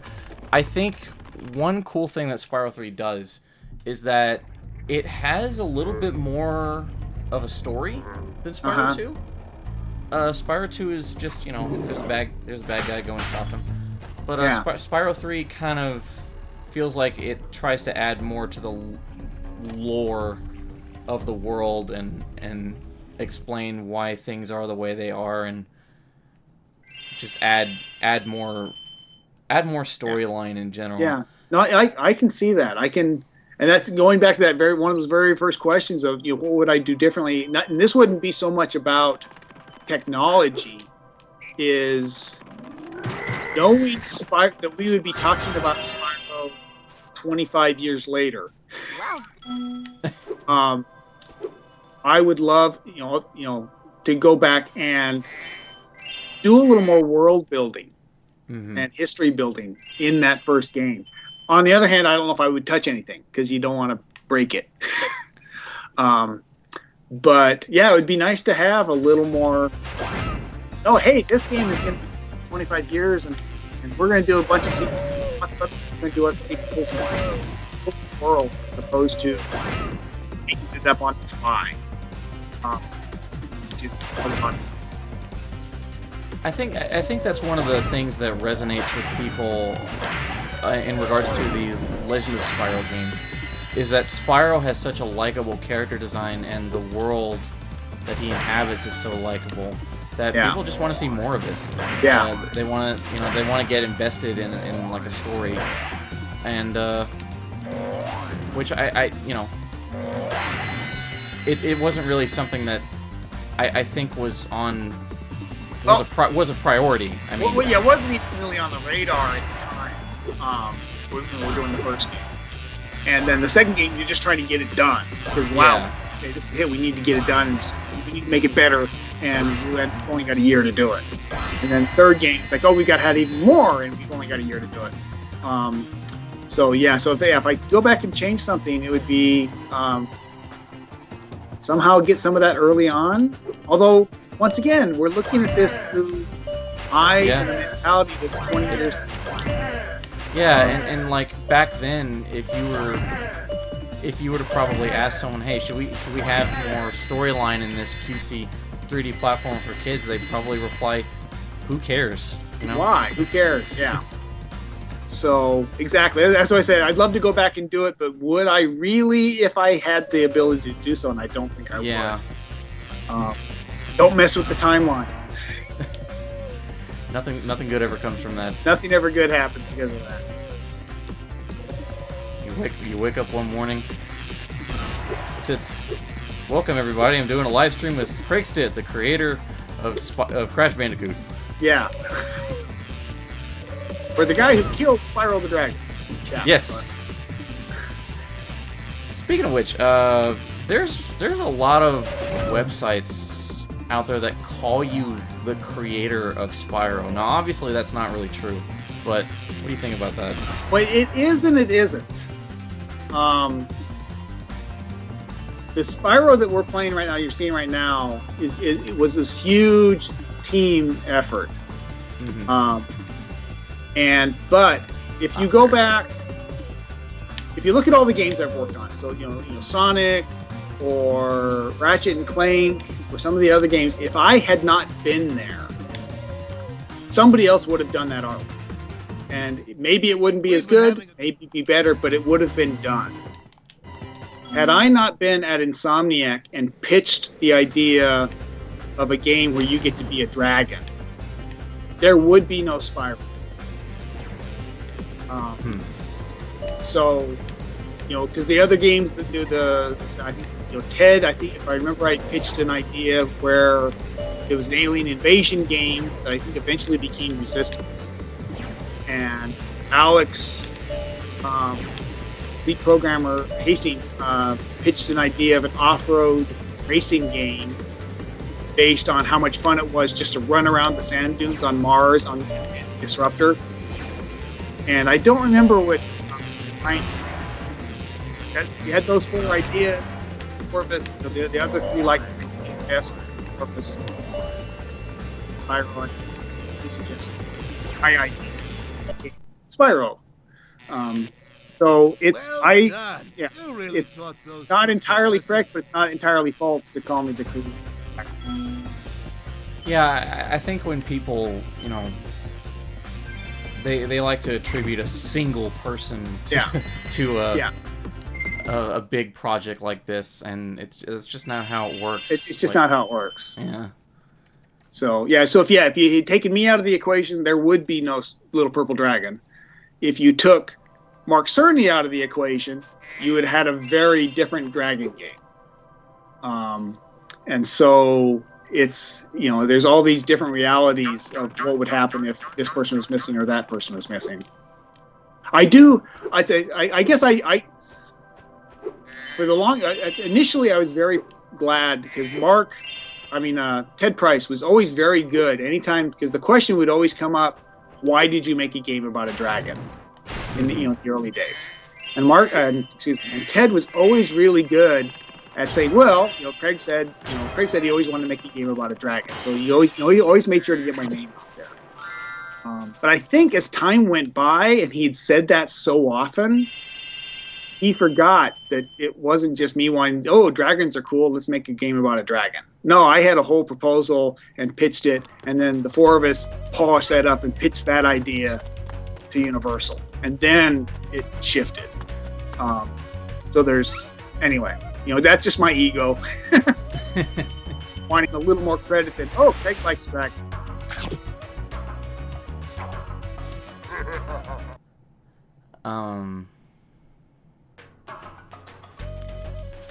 You mentioned earlier that I think you did work on some of the Ratchet and Clank games and also the first Resistance. I did the first 4 Ratchet and Clank games, and I had just started Resistance when I left the industry. Do you think that Resistance, moving to like this gritty first-person shooter thing, was that kind of moving away from the kind of games that you liked to make? Yes and no. The early concept work, visual concept work for Resistance was gorgeous. It was more stylized. It was more kind of I don't know how to describe it. It wasn't like diesel punk, but it was more this kind of retro. I remember some drawings of what was very clearly, it was kind of a mech, walking mech paint, but it was very clearly looked like something the Germans would have built in World War II. It was gorgeous. And the whole visual aspect of it had this very unique look. And the direction it ended up going was just, in my opinion, more of the same. It looked like every other game out there. And so, yeah, it's... I actually never played it, because I said, by that point I had completely burned out. I mean, I have played Resistance, and for what it is, it's a very solid first-person shooter. But it's something original. Yeah. It's if you're looking for something original, it probably wasn't that. But I mean, it was exactly what Sony probably needed at the time. That's the problem. Yeah, because they were starved for PS3 exclusive releases and launch titles.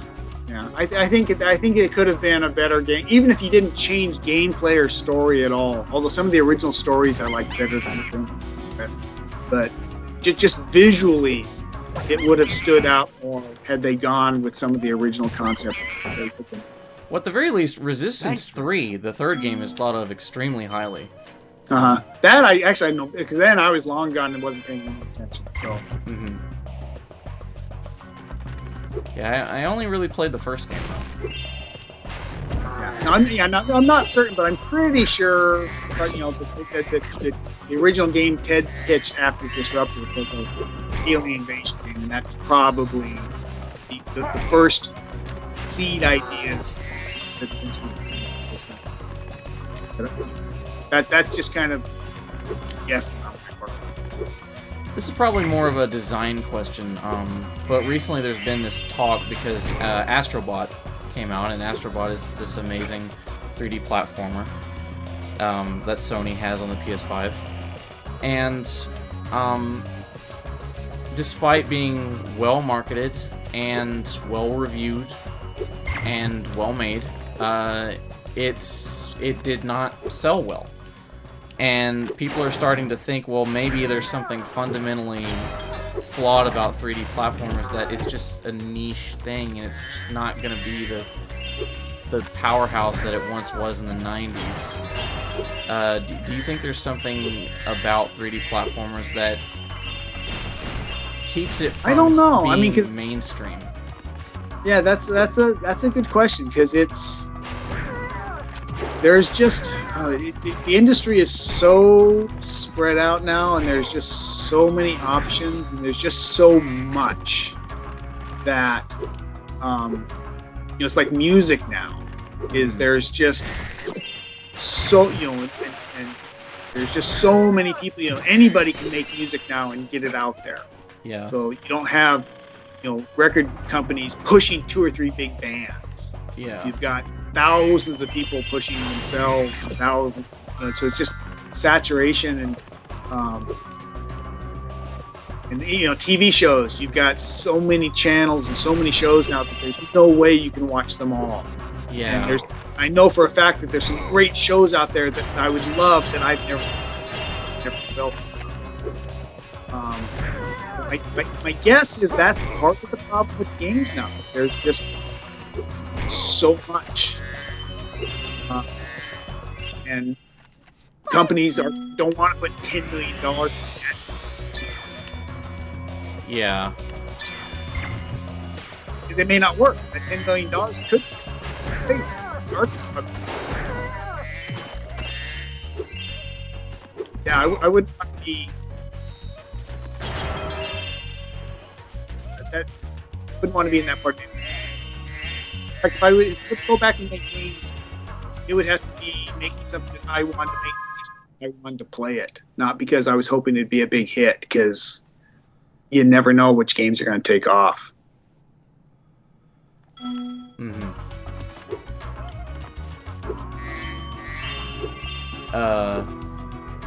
Yeah. Hey, Spyro, It's something that like industry professionals have been saying since like the mid 2000s, right? They said, "Oh, 3D platformers are dead.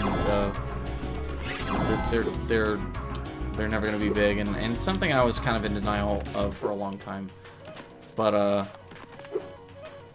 I'm starting to think that they might be right on some level. That Yeah.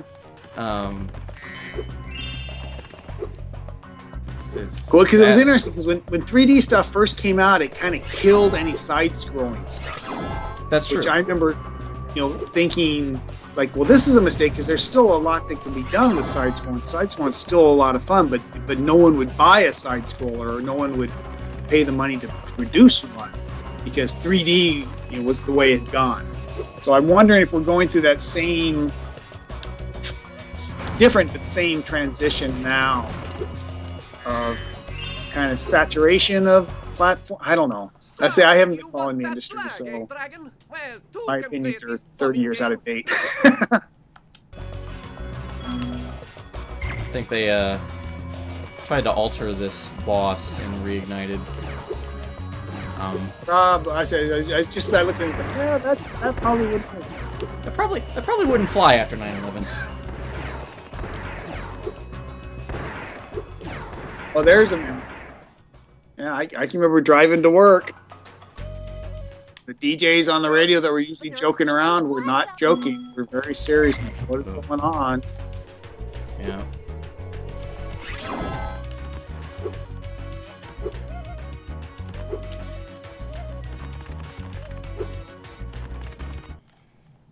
There's so many like little unique environments in these games. It's not just the typical like fire world, water world stuff you find in a lot of other platformers.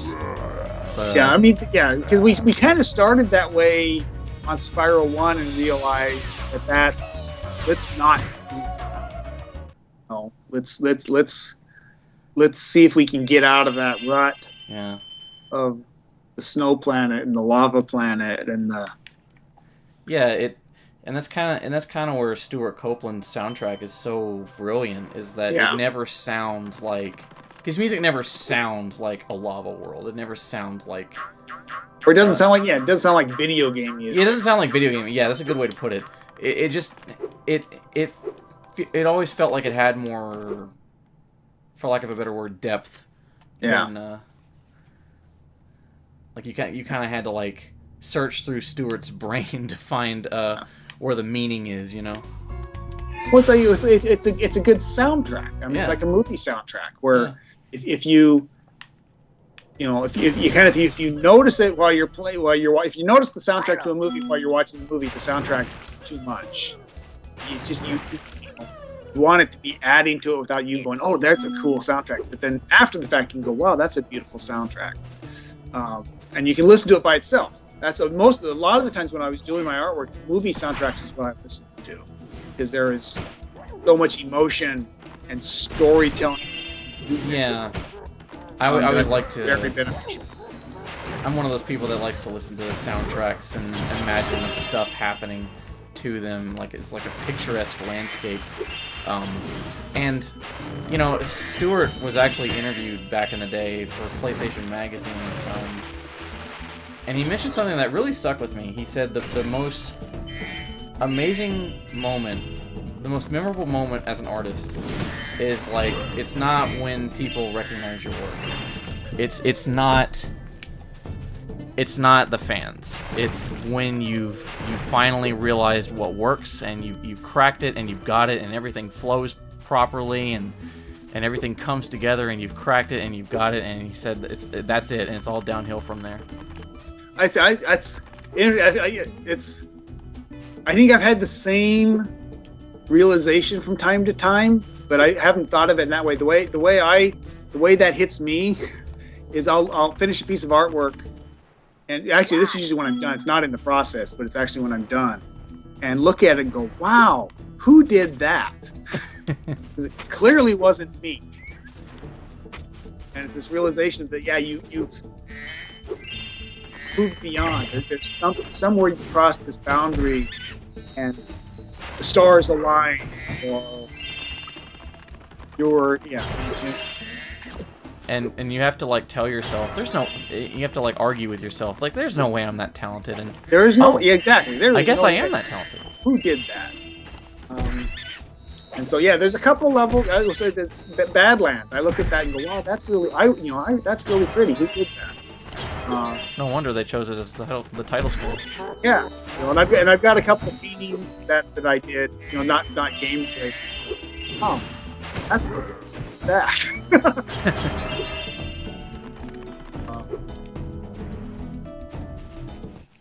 Hello there, Spyro. I do miss one of the things I enjoyed in games was working with talented people and that collaborative effort. That's particularly in the early days of Insomniac, where we were all basically sitting in the same room. And so there was a lot of sharing and talking and bouncing ideas around, and everybody had a little input into everything. And I loved that. By the time I left Insomniac, you were very divided. The environment arts are over here, or the cleanup environment arts in this corner. So-and-so arts. So I think I've identified the problem with the audio, Craig. I think because whenever I pause the game, you're coming in clear. So I think it's the audio from the stream on your end. Okay, turn that down. So, but then I turned down your voice as well. So. Oh no! I wish there were a way for you to lower the stream audio. Maybe I can lower the audio of the game the game itself. Try lowering the volume for the game. There we go. All right. So that should make things a little better, although it's probably pretty quiet in the stream. Nixpa, my wife, asked, A question for Stitt. Were there any levels or sections of the Spyro trilogy that proved the most difficult to work for? Basically an experience you did not care for. I'm trying to remember. I want to say yes. I'm just trying to remember of which ones were the most frustrating to work with. This is where if I had a bunch of thumbnails in front of me, I could go, that one right there. Yeah, there were some, and sometimes it was just elements within a level, where the model just, you couldn't get it to work. I remember in Summer Forest there was a spiral staircase. Out in like the forested area, that I could not get to work where Spyro could run up and down it smoothly. And I remember really thinking, it's like, I've got to get this right. It's got to look good and it has to work, because literally millions of people are going to be running up and down these stairs. And I think I finally got it right, and then the game designers cut that little section out, so it's not there.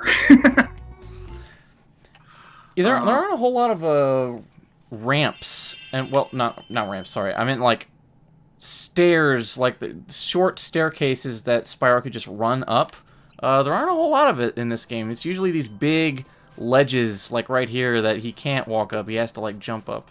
Yeah, I remember there was a lot of experimenting with the height of steps, and what was absolutely not working, was too high or too low, and getting that worked out just right. Where we had, some heights that were just, no, this isn't good. Period. This, it's too high to jump over. It's too low, or this kind of stuff. So that was another one of those things that was learned kind of the hard way through experience, until you finally kind of had some parameters to work within of what worked best. Well, I know, and in the Ratchet and Clank games, he wasn't originally designed to be able to climb a ladder. For whatever reason, that just wasn't in his, his ability set. And on one of the levels that I built, I had these kind of vents going up the side of a building, and for whatever reason, I built the collision way too detailed on it, so it actually had little collision on each of the vents. And one of the game testers climbed it like a ladder and got up on a roof that he wasn't supposed to be able to get on. But in that case, the designers went, cool. And they worked with the programmers, and we set up, we did some tests and worked out the perfect spacing for ladders, so that he could climb and get places. So it was definitely a bug that became a very standard feature. So climbing ladders in this game was originally a bug? But that was Ratchet and Clank. Where it was a Ratchet and Clank. So, so I'm not quite sure why that wasn't a feature from the get-go on Ratchet and Clank. But anyway, it wasn't. Yeah, it just sounds like something that would be a no-brainer. A no-brainer. I can see why. Yeah, I'm trying to think other levels. Yeah, there were definitely some that were hard to make work, where it worked on paper, but just you got visual stuff and that kind of stuff that just was hard to make look good and work visually. Some of the Magic User levels, no, it wasn't Magic. Probably definitely some of the Dreamweaver levels that were just tricky to get that kind of twisted architecture to work right. Nixpo also asks, did you know anything about the localization efforts to bring Spyro to Japan, regarding Spyro looking much cuter, for example? I don't remember. I'm trying to remember. There's one thing where Spyro, his name in Japan looks like Ripto, and people theorize that that's where Ripto, the villain... Oh, that's absolutely where Ripto comes from. Okay. Is we got a demo disc or something like that for Spyro 1 from Japan, and it it looks like Ripto. So I'm not sure who it was decided to make that'd be a good name for the boss, but that's definitely where that came from. Wow. I can confirm that one for sure. Okay. And yeah, no, I do remember that getting lots of programmers fighting back and forth, and Ted fighting back and forth with someone in Japan wanting to change the camera controls, and because the Japanese were getting too motion sick playing Spyro. Yeah, it took Japanese gamers a longer time to adapt to free-form camera control like this. They're more used to static static camera angles and such. Yeah, and so unfortunately it made the game almost unplayable. It's very different, I'll say that. It's very different. Which is unfortunate, because then Spyro just didn't do well in Japan. And I'm gonna make that the reason, but who knows, or maybe there's other reasons, but I'm trying to remember on the cuteness thing. Yeah, this may be back at Sega. It may be the first game I ever worked on, which is called Kid Chameleon on the Genesis. Is that on the Japanese port, or it could have been Spyro, I don't remember, is somebody at Sega, I think Sega of America, says, oh, you got to make this Japanese, and so all the characters need to have brown eyes. What? I'm like, what?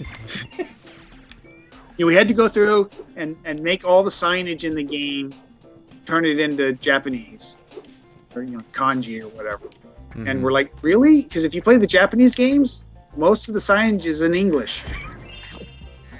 And their characters have every color eyes under the sun. And yet we had to go through and change all the eye colors, change all the signage. And it's just one of those things where you got to be like, well, okay, whatever you say. Whatever you say. Yeah, I think Kid Chameleon. The composer for Crash Bandicoot, I forget his name.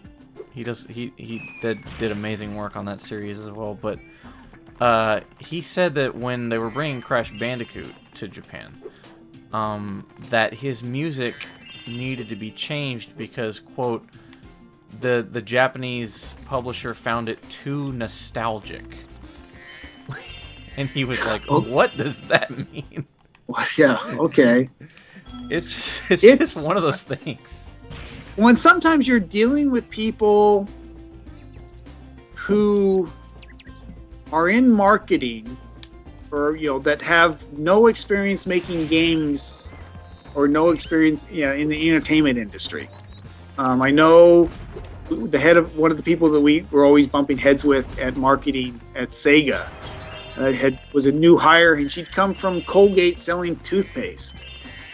And she was telling us that she didn't like the name of our character and we needed to change it. And we're like, and so it was just, it was really frustrating to have marketing telling the development team how to do things. Mm-hmm. Oh, it sounds like that's a universal problem. This section always used to not universal like studios, but universal as in everybody. Right.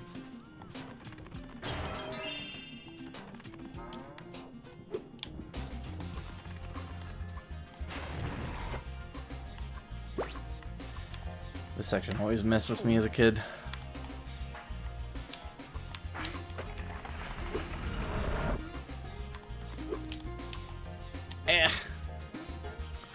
Well, I'm trying to remember who came up with the idea of sparks. Because I know early on, one of the very first decisions made was to have as little on-screen graphics information as possible. Yeah. And yeah, like, so you wouldn't need to, have a health bar and all this kind of stuff, time limit and stuff like that. Yeah. So I'm trying to remember who it was that came with, because Sparks is awesome. I love that concept. It's right there. It actually enhances the motion and the feel of the world, and it's telling you how much health you got. Was he inspired by Tails? I don't think so. No, not to the best of my knowledge. Okay. The one of the enemies that was never implemented that I really wanted to see that I had some designs for was an enemy that specifically tried to eat sparks. So, it would be an enemy that could literally take all your health away in one bite and just leave just Spyro alone. Oh no! And it never got beyond the concept of a dragonfly eating, fairy eating monster. But I still think that would be cool because it would be like this oh crap moment of I just lost 3 lives with 1 hit. That just sounds funny too. Like I'm just trying to imagine. It just sounds so weirdly violent. You want to balance out the gameplay so that you didn't immediately then kill Spyro. Yeah. But yeah, I love that. Oh crap! Somebody just ate sparks. It'd be even funnier if you then bounce it and it spits sparks out. So he's actually, Actually, I hadn't thought about that at the time, but I would love that. Spit sparks out. Now you've got to chase the guy that ate sparks to get your health back. Spit sparks out and he's just a skeleton. So, but yeah, Sparks was cool. That was a great idea. Yeah, at the time, it feels like when I was growing up, it feels like games were trying as hard as possible to move away from loading screens and HUD elements, and you don't see much of that nowadays. They kind of there was so much effort to minimize loading and HUD elements to make it as immersive as possible, and they just kind of accepted loading screens after a while. Oh, I haven't played. That's because that was another one. There was a huge discussion of okay, how are we going to hide the loading screens? Yeah. And then between Mark Cerny and Alex Hastings of coming up with a way to load sections of the level without ever having to stop. So you're running across the level and it's loading the next area or whatever. However they worked that out was just magic. And then the simple thing of Spyro gliding against the sky. Yeah, it's very. It's calming almost. It makes you forget that it's loading. Yeah, it's you're not just sitting there wasting, tapping your finger, going, "Come on, let's go." It's like, yeah, it's very relaxing. It's part of the game. Yeah.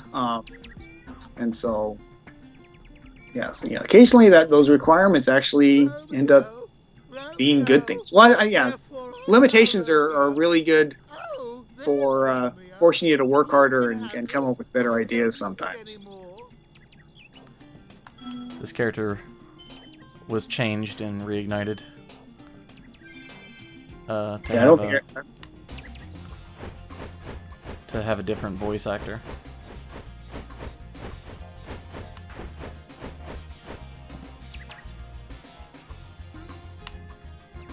Lumi Laura wants to know, question for Mr. Stitt. Is there validity to the claim there were ever any races of the first game internally? There's an excerpt from a magazine interview with Mark Cerny that says so. There was an alleged prize pool offered, etc. Races? Oh, I guess speedruns? Wait, what's the question? She said, is there any validity to the claim that there were ever any races of the first game internally? Like I'm assuming they mean like speed time kind of thing. Yeah, like between the developers, I guess. See who can beat the game the fastest. I have vague now that you that question gets asked. I have vague memories of that. Yeah, I've got some very distant memories of how fast somebody could get through the level and stuff. Yeah, I think there were some stuff. I don't remember any detail. But yeah.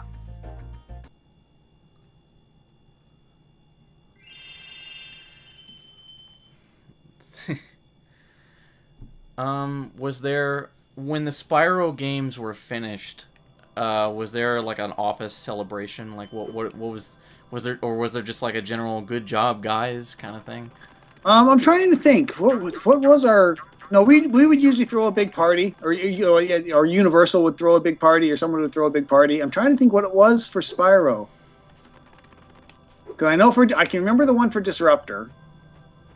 And I remember meeting Clancy Brown, and who else was what came to the party? But I'm trying to think we definitely would have had a big, end of project party. What was the one for Spyro? I remember going out to dinner. I can't remember if this was Spyro. It must have been Spyro. I know we were there, and then Mark Cerny, who had a really nice NSX, Acura NSX, came up to me during the party and said, "Hey, Craig, can you drive me home? Because I'm a little drunk, or I want to drink. Will you be able to drive me home?" And I went, "Yeah," because somebody drove me to the party, and so into the party we spent the whole drive home. Him trying to teach me how to speed shift his little NSX properly, because it really high revving engine, and I never could get it off the line without chirping the tires. And then he let me keep the car for the rest of the night because I had to get home, so he let me keep his car for that night. So, but I think that was just a big fancy dinner. I know, yeah, there was Sony did something and Universal did something. I just don't remember what they were now. This is definitely a level I would get lost in. Fracture Hills. Speaking of Fracture Hills, someone asked, Revolutionary Live 5743 asks, why does Fracture Hills and Idle Springs have the same music? That would be one that I have no idea. It's Yeah, that's probably could be something for a designer. Design or just a oops.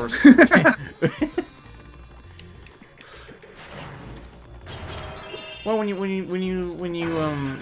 you think back to like Sonic 2 and you would have these music tracks made. They were outsourced and they were sent in whatever level was done that they could fit with. They just slapped it together. I get a lot of questions, particularly on like the hidden palace zone on Sonic 2, which I did, but then was cut from the game at the last minute. And I guess on one of the beta versions, it has one set of music on it, and then on the whatever versions, the different music. Always having people ask me, I'm like, I have no memory. it's whatever the sound editor wanted. So you get a lot of that, and it's one of those things. That's way outside of my. There aren't a whole lot of developers who are internet people, I guess, active in social media circles and whatnot. So when fandoms come on to someone like you, it's like he's our only chance. Ask him everything. Yeah, and so it's I'd rather have people ask and not have an answer than have them not ask. So yeah. Lumilara just asked, I believe you recently mentioned there was an unreleased second revision of Spyro 1 that didn't get printed. Do you recall any major changes made in that version?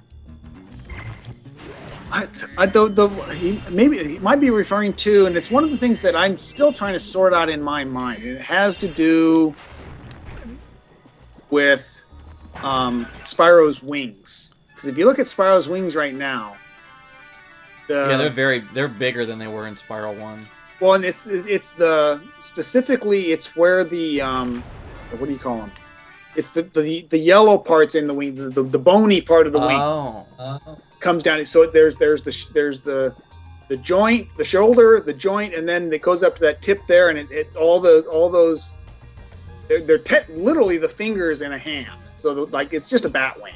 Yeah. And those are the thumb is the little hook on the end of the wing that Spyro doesn't have, and then the four fingers make up the wing, and with webbing between it. Well, if you go back to Spyro 1, I textured that improperly. I textured those wrong. And so one of the ribs comes out of the elbow versus the wrist, and it drove me. I didn't realize it till the game had shipped, and it drove me nuts. But no one ever seemed to notice, so, but it bothered me. And I would swear that at some point Sega, we needed to make some. They found some bugs after the first pressing, and approached, told us, okay, hey, you need to fix these bugs, and we're going to do a second pressing for Spyro 1. And I took that opportunity to fix the wing. But I've recently been in a big back and forth with somebody that was pulling up old versions and new versions, and he could not find any version of Spyro 1 with the correct wings. And and even the greatest hits version still had the bad wings. And so that's where I'm like, okay, I guess my memory is not. Well, I mean, there was a revision of Spyro 3 for greatest hits. But the wings are right here in Spyro 2, so I definitely fixed it for 2. Right. But I would swear I fixed it in 1. So I don't know. Maybe that'd be the version that was requested and never happened. That would actually fit my story and this other guy's evidence. Is that we did do, in fact, a revision that didn't get used. I don't know. That'd be funny if they printed a brand new version of Spyro 1 and shipped it to retailers just to fix his wings. No, it was I didn't tell anybody I was fixing the wings, because we had because you don't want to be making any changes that are going to break anything, because you don't want to it's you're fixing that little bug, and you got to be very careful to not break anything else. And so I fixed it on the sly.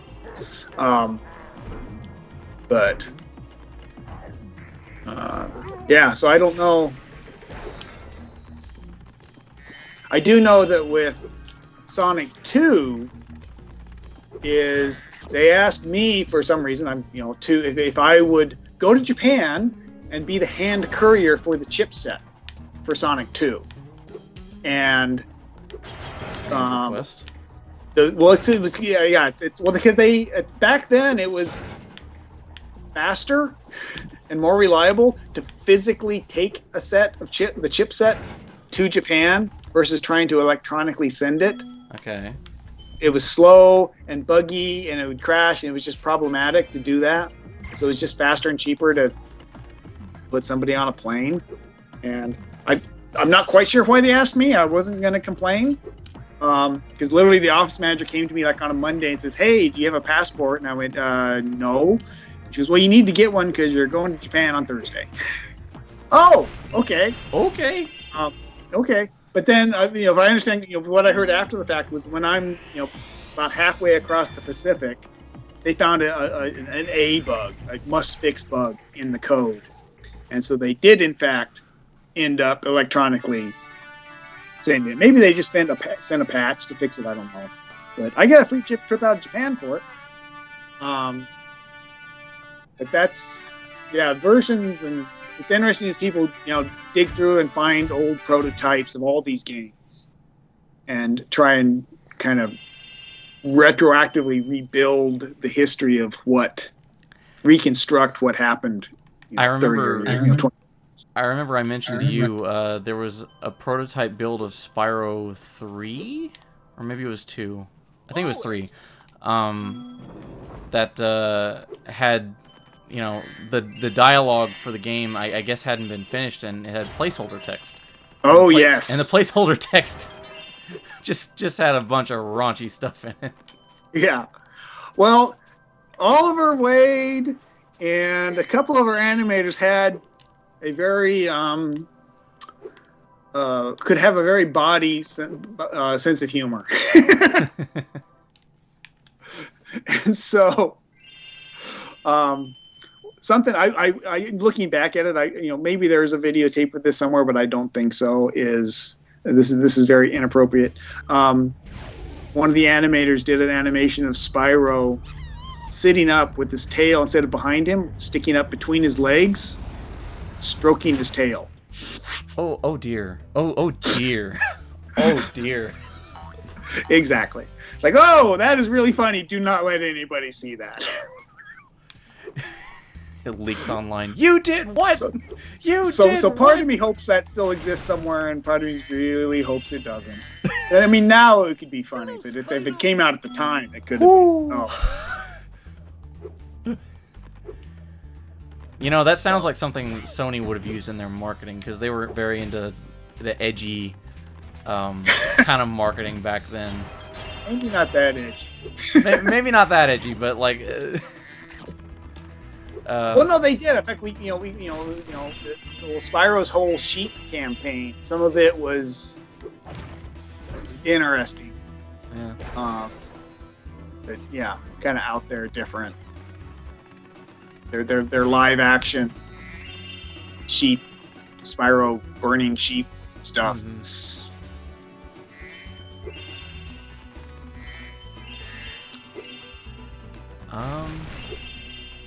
You know, this has one of the most unique music tracks in the game. I guess I'll turn it up. Yeah. I have no idea what that sample is, but it stayed in my head.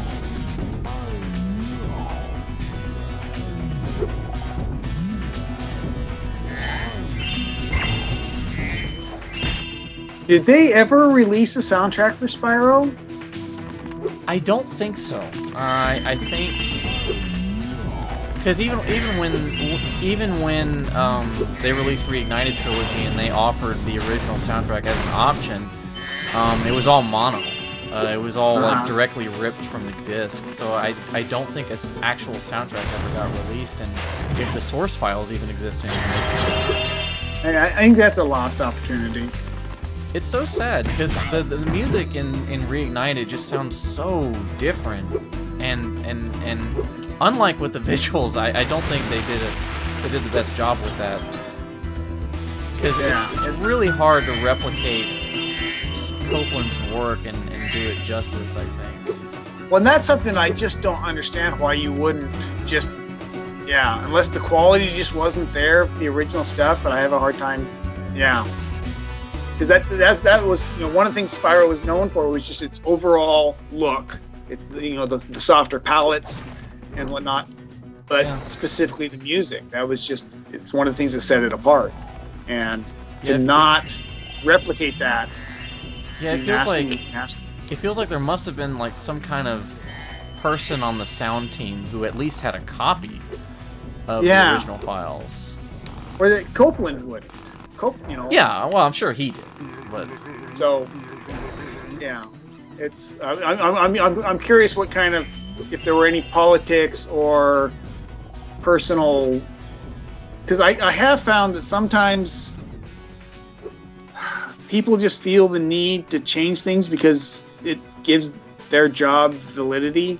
Well, I mean, they gotta build a portfolio too. So and so I'm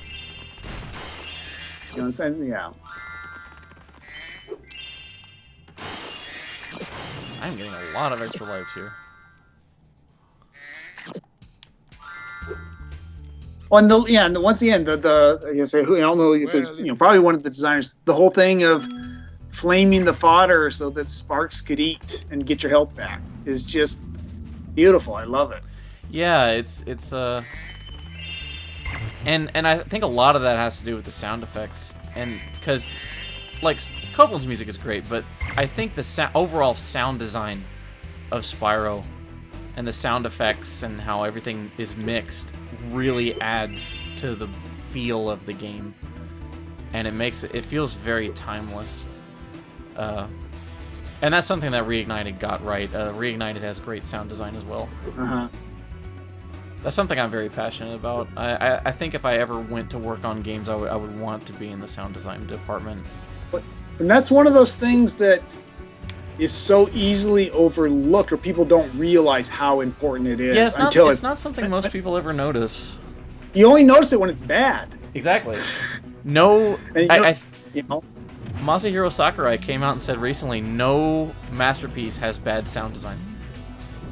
Yeah, because it's if you don't notice it, then that means you did it right. And if you notice it, it's like, I say when you're initially playing, and it's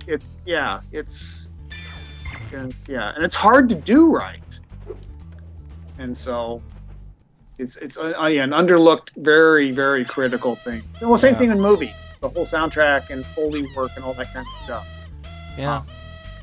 is invisible and yet critical. And that's something that a lot of, you know, you don't hear a lot of very memorable video game music these days, because there's this underlying, even with film, there's a ongoing attitude that it's like the music should not be noticed, and I just don't think that's true. I like to notice when sound is really good, like even if it like. Some say it would take you out of the experience, but I don't think that's true at all. Well, there's a fine line there because I can say because I'm one of those people that say you shouldn't notice it, but I say that with the intent of you on an emotional level you are definitely noticing. Yeah. But you're not stopping going, oh, that's such beautiful music. It's there, and you may momentarily go, wow, why am I crying? Oh, it's the music, and then back into it. So actually, there's this movie called The Rabbit-Proof Fence about Australia and these kids trying to get all the way across Australia. Peter Gabriel does the soundtrack, and I bought the soundtrack before I saw the movie just because I love Peter Gabriel. And I'm sitting at work, working on probably Ratchet and Clank. And I'm like, why are you crying? And I realized it's music. And I hadn't even seen the movie yet. And actually, that scene in the movie isn't particularly sad. But there was something in the music that just tapped something. And see, this is another level that I always forget this backside. When I think of this level, I just think of that opening courtyard. You get running around back here and the kind of initial room with the big pillars before you break the hidden wall that I forget. Yeah, it's a very memorable moment. I love those moments where you get on to the highest point possible, and you just glide for like a full 30 seconds or so. Oh, there with one of the another would say, why is it we always remember the bad stuff and not the good stuff? Is Sonic? Is it Midnight Mountain? Is that 2 or 3? That's this one. It's 2. No, Midnight Mountain is 3 actually. Is it 3? Yes. Is it 3 that has the Crystal Islands? Yeah. Or is it? Yeah, I don't know about Crystal Islands, but Midnight Mountain is the final hub world of 3. But it's the level. Okay, it's the Crystal Islands ones. The islands with the purple and yellowish. Yeah. Crystals Yeah. You're right. I set up a glide in there because there was a glide out to a little. You beat the boss or beat the whatever, and you take this whirlwind up high through the top of the building and glide over to a little island. But the only way to get there was with the whirlwind. And I moved that island out as far as you possibly could. Yeah. I read and it about was that. like a 30 or a 40-second glide. Yeah, forever. I remember reading about that on the cutting room floor. I was like, and I saw it. I was like, I remember doing that as a kid. Yeah. I went on vacation and came back, and they had cut that and moved the island close. But they didn't move the island. They built a new island. So the original island was still out there, but you just couldn't get to it. And it had gems on it, so you'd see sparkles, and there's no way to get to it. And I never got a good reason why, and I was rather upset because I loved that glide. But yeah, it's like when you go here and you go to the top, and when you get to the top, there's the music kind of dampens, and you get this like wind. And it really puts in perspective like how high you are, and it gives you the majestic feeling of like gliding through the air. Yeah, it's like that's something that you only get with like really great sound design. Yeah, well, and there's a sense of real or scale here, or this is all a real structure. Yeah. And so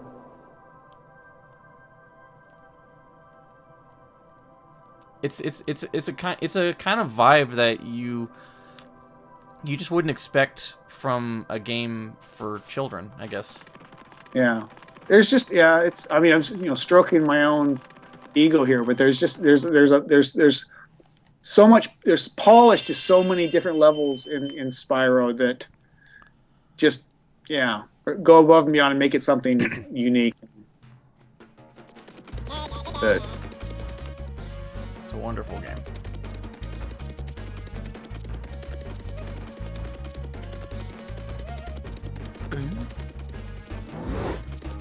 This is a weird level.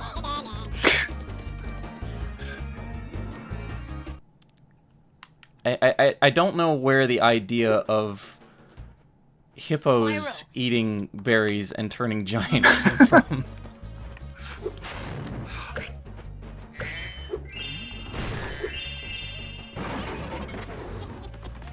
It's fun though. Let me check the Reddit. Am I missing anything? Nope. I'm dry when it comes to questions. I guess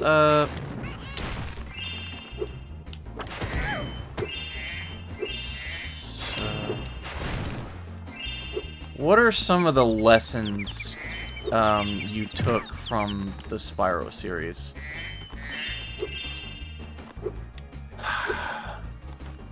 well, one of the I don't know if this is a lesson I learned from Spyro, because I went into Spyro with this mentality of one of the things that was very important to me as a strictly, once again, speaking as an environment artist and building the worlds, and it's something that this level is actually lacking a little bit in, is a very clear, when you're texturing things, a very clear definition and 3D quality about the edges.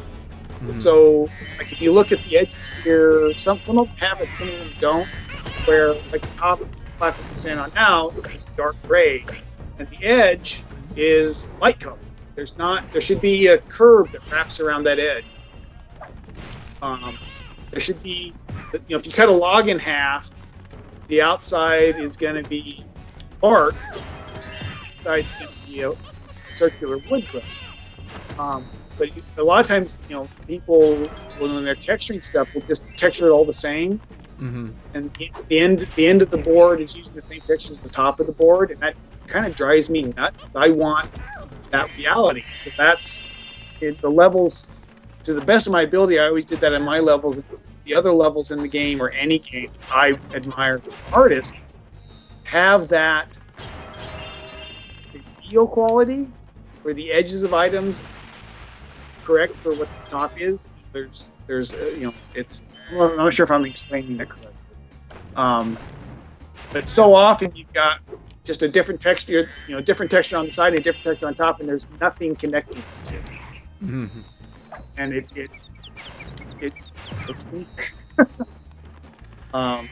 so that was something I was always pushing when I was art directing and looking at connections to other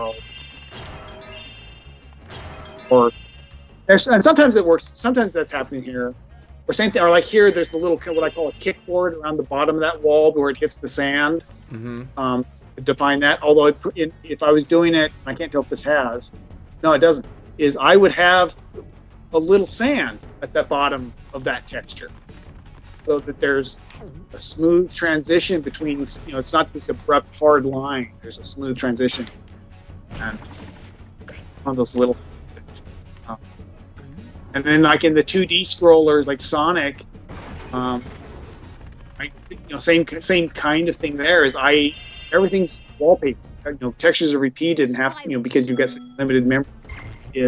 I did everything I could to hide the fact that the core textures are just wallpapered in big areas. And for some people, just make a stamp and go stamp, and it's wallpaper and it drives me nuts. But it's expensive. It means you got to sacrifice something somewhere else because you're using memory and you're using texture space. But appears to be a subtle little thing. But do you remember getting any comments from other people in the industry about Spyro Did Shigeru Miyamoto ever play Spyro? I would love to know. I've never. I would love to hear thoughts from people that I admired or other people that did incredible stuff of what they thought, or anything that they liked to stole or wanted to steal Well done. from it. Hey, can I copy your homework? Yeah, I mean that's the most sincere form of flattery is, Yeah. I gotta find a sheep. Sparks is looking ill. looking a little green there. Looking a little green around the gills.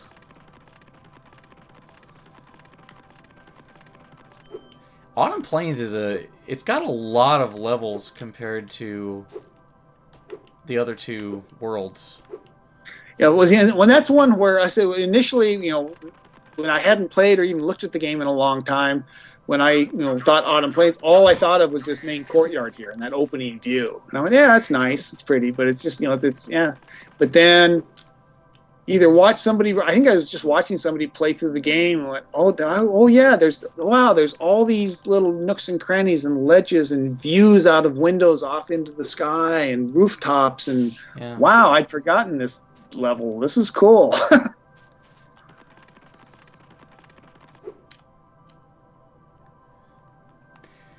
There's a big speedrunning scene for Spyro. Like, I think the movement is something that people who take platformers really seriously, that they gravitate to. Because, like, for example, there's this glitch with Spyro that I didn't know about until, like, a year ago.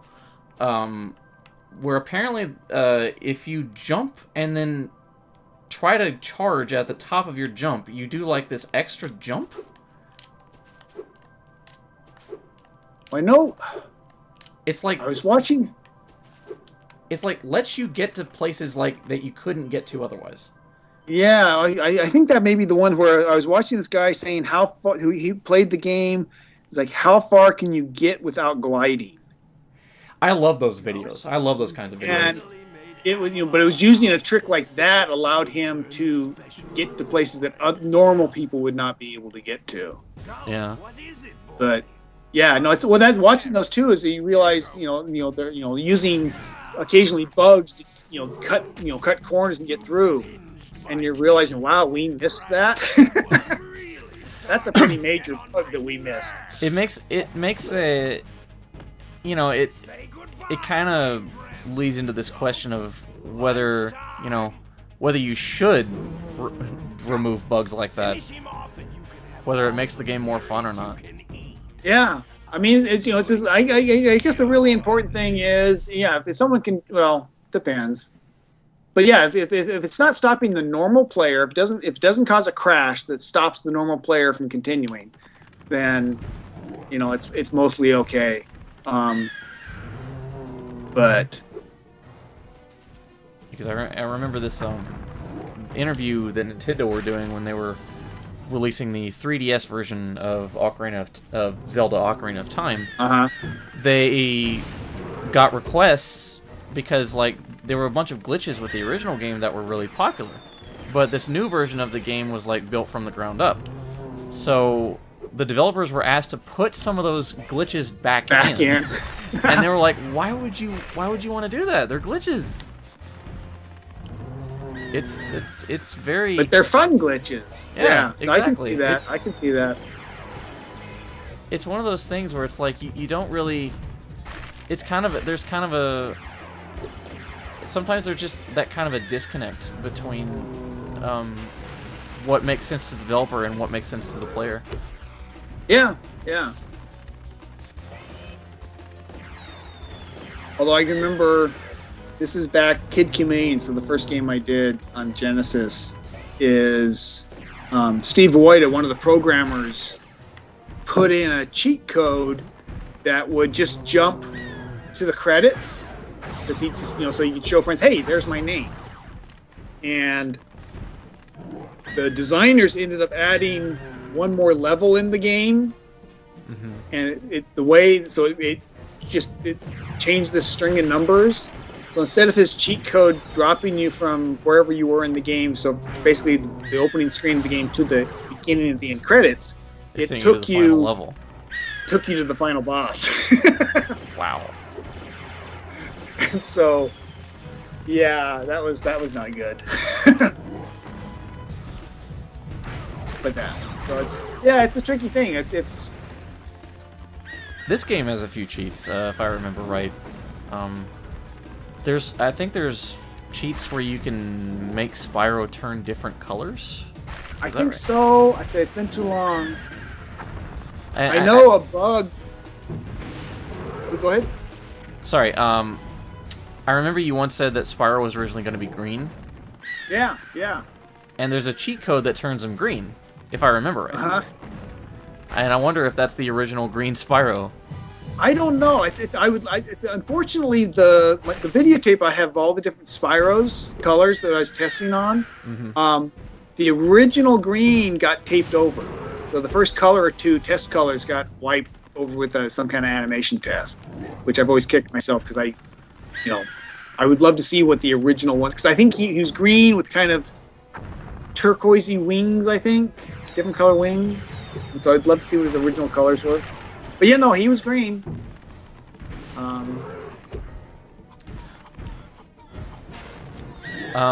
Were there when it came to the voice work, I don't know how much budget Insomniac had for actual voice talent, but was it ever the case that some developers around the office were asked to audition? I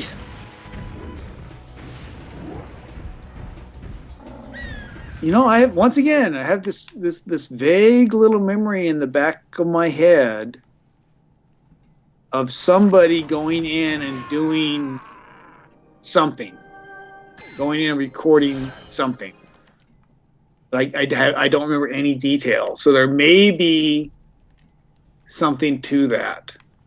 I think I've finally come up with a way to access the Dragon Worlds from the Super Portal.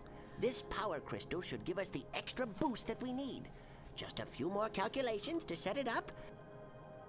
I think I have it. Yeah, this game was definitely a lot more ambitious than the first game when it came to characters and story and acting, I guess. And when that kept getting up and up, and I remember Oliver going, I don't stop. You don't have time for all of this. But yeah, one thing that's looking at the textures here is something I've realized just recently here is I used to have all of my Spyro textures, and went to pull them up, find a couple of them the other day, or actually a couple weeks now, and couldn't find them, and realized that they're on a hard drive that crashed a year or so ago. That I totally forgot that that's what was on it, or that those were on it with other stuff. And so now I know I saved the drive. Well, I tried. I need to go find it, see if I can't find something that can put those textures on. I really would hate to lose all those textures. You all with my new scepter. I'm going to rename this place Riptonia.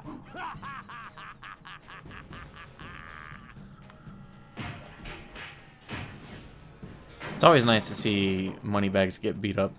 That was one of the best parts of the original trilogy is in 3, where you just torch him for all the pain he put you through. All the hassle. Like that alone could probably put 3 above 2. Yeah. He's one of those characters that you just love to hate. Yeah, so those are the doors that say Brenda. Oh, I'll look at it in just a second here. I mean, I literally just kind of overlaid, typed out some text and overlaid it, but. Yeah, wow, you can. Oh, wait. Uh-oh, I wonder if I can still see it. There. Oh. Yeah. Okay. So, yeah, so that's Oliver's daughter. Remind me again. You put your son's name into the game. What was his name again? Brian. Brian. How old was Brian he at the time? He was 6, I think.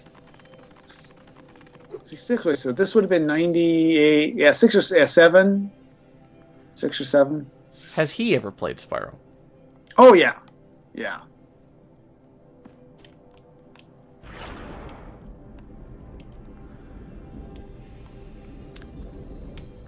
Oh yeah, he was kind of the perfect age. Yeah. I think Spyro and Crash were 2 of the first games I ever played, and I was about 6 or 7 years old.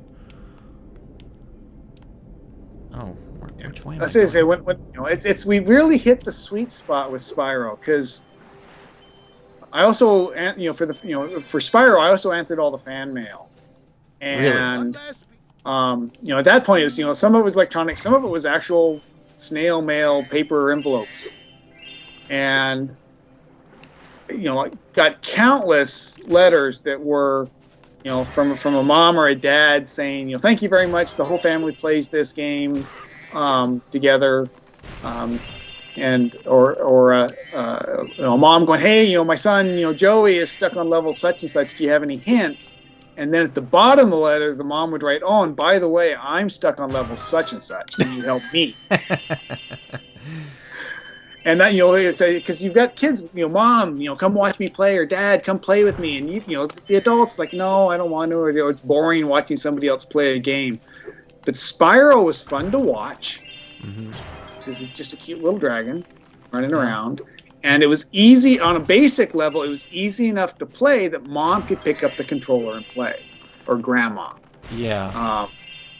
And so I did have one mom in her letter, can you help so-and-so? They're stuck on 11 at the bottom. She goes, by the way, you guys are real bastards, because there's no one at, the games are far too addictive, and there's no one at 1 o'clock in the morning to tell me to put the controller down and go to bed. Well, I guess that says it all. So, I became pen pals with a bunch of people. Yeah, it was very unique and very interesting, wide demographic of people who played it. What would you say specifically is the most memorable fan mail you ever got?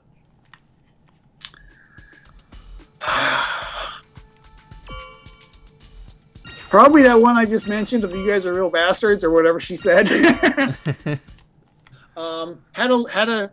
an older lady. I think she was 80 something.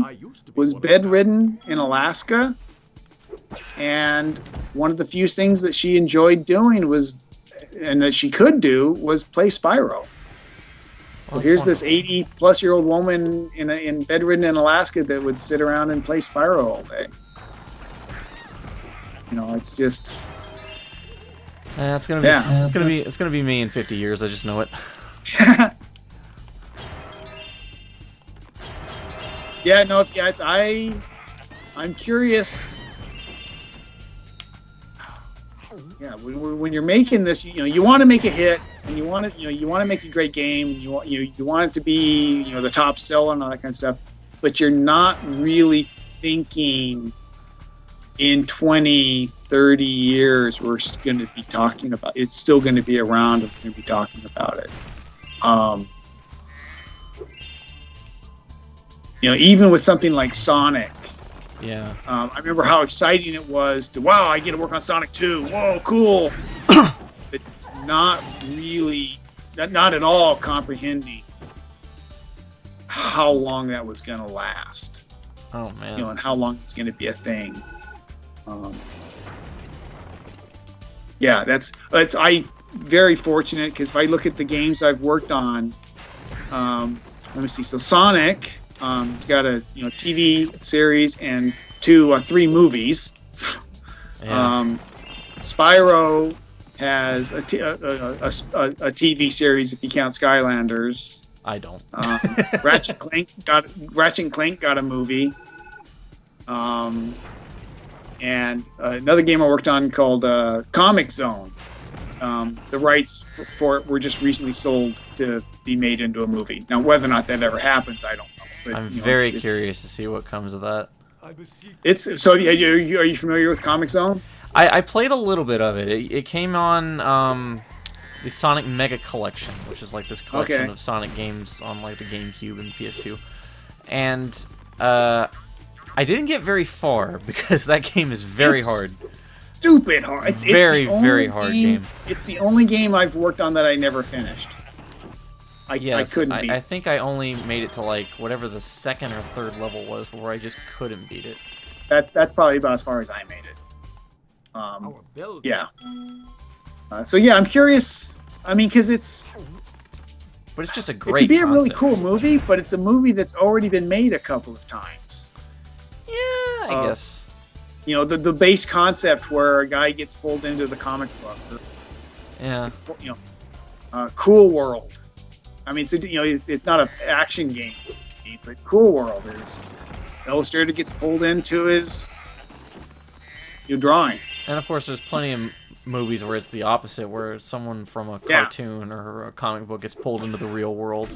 The real world. Yeah. So, but who knows if they could do something? And I'm all for it. 'Cause, hey, well, that's one more on my little checklist of Spyro. moved into another genre, into another medium. So,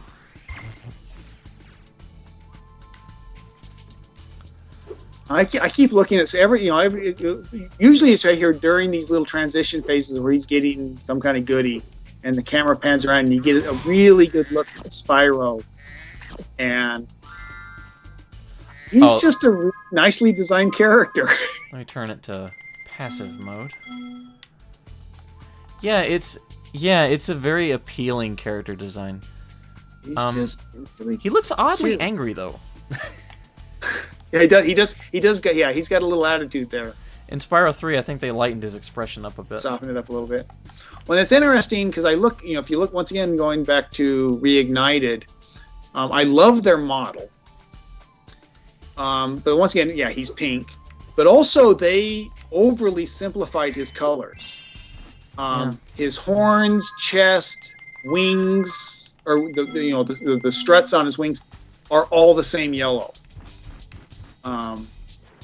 And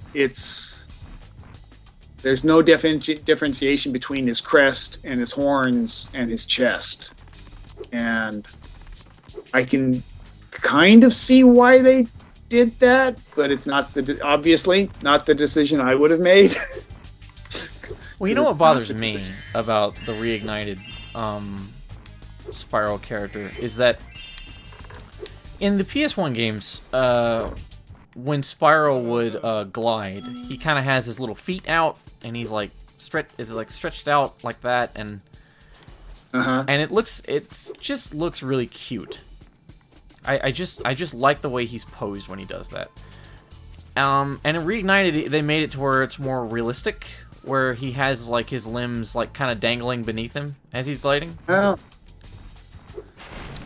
And it's a minor thing, but that I don't like that. I like it's subtle stuff like that matter. That's the difference. You know, so say if you take that to real live action movies, that's acting.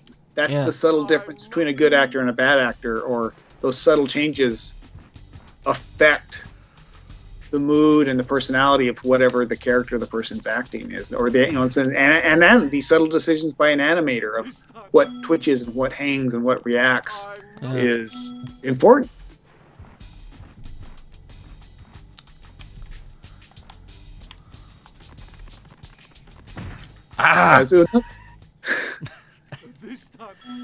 Do you know what the definition of insanity is? Anyway, sorry, you were saying?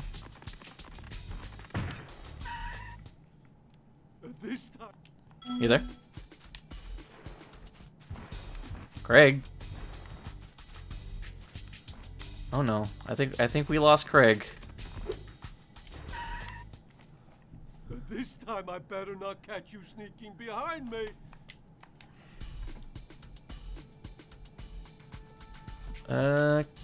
Can't hear you, Craig, if you're saying anything. I have no input on your end.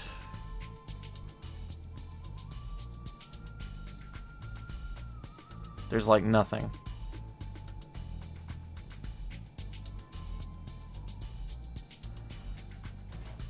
Oh dear. Lost connection. Okay.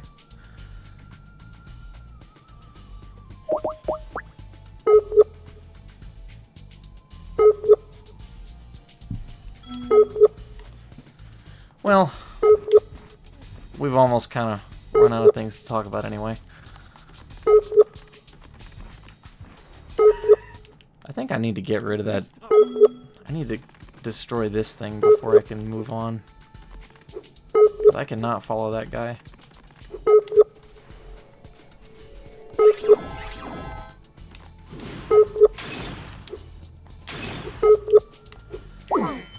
Yeah, Craig Stitt is having technical difficulties. I don't know if anyone's still watching.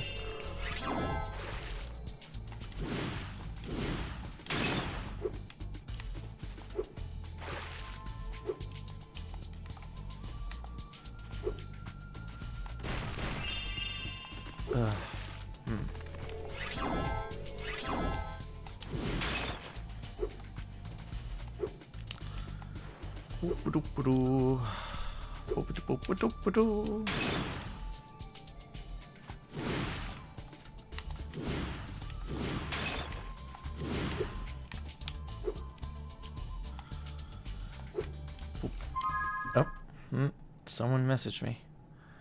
He's too weak. Maybe it's me. Maybe it's my connection.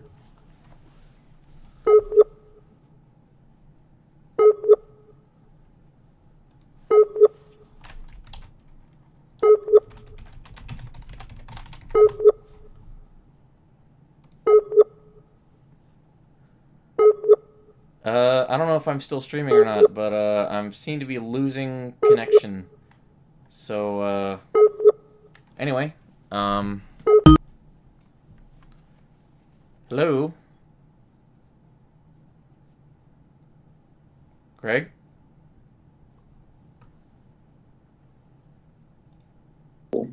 That's on.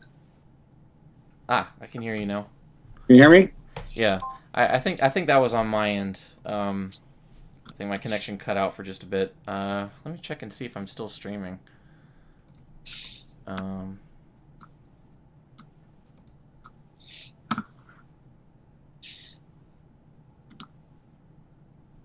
Oh, we are still streaming. Okay. Okay. All right. Sorry about that. Oh, no. Let me just share the screen again. There we go. Okay. Anyway, what were we talking about? I have no idea.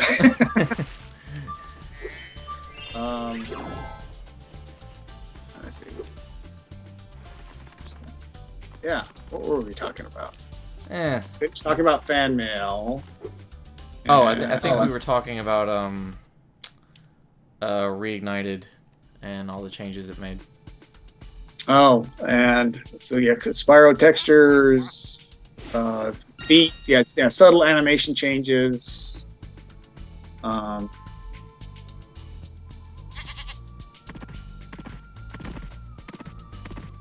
Yeah, so, good.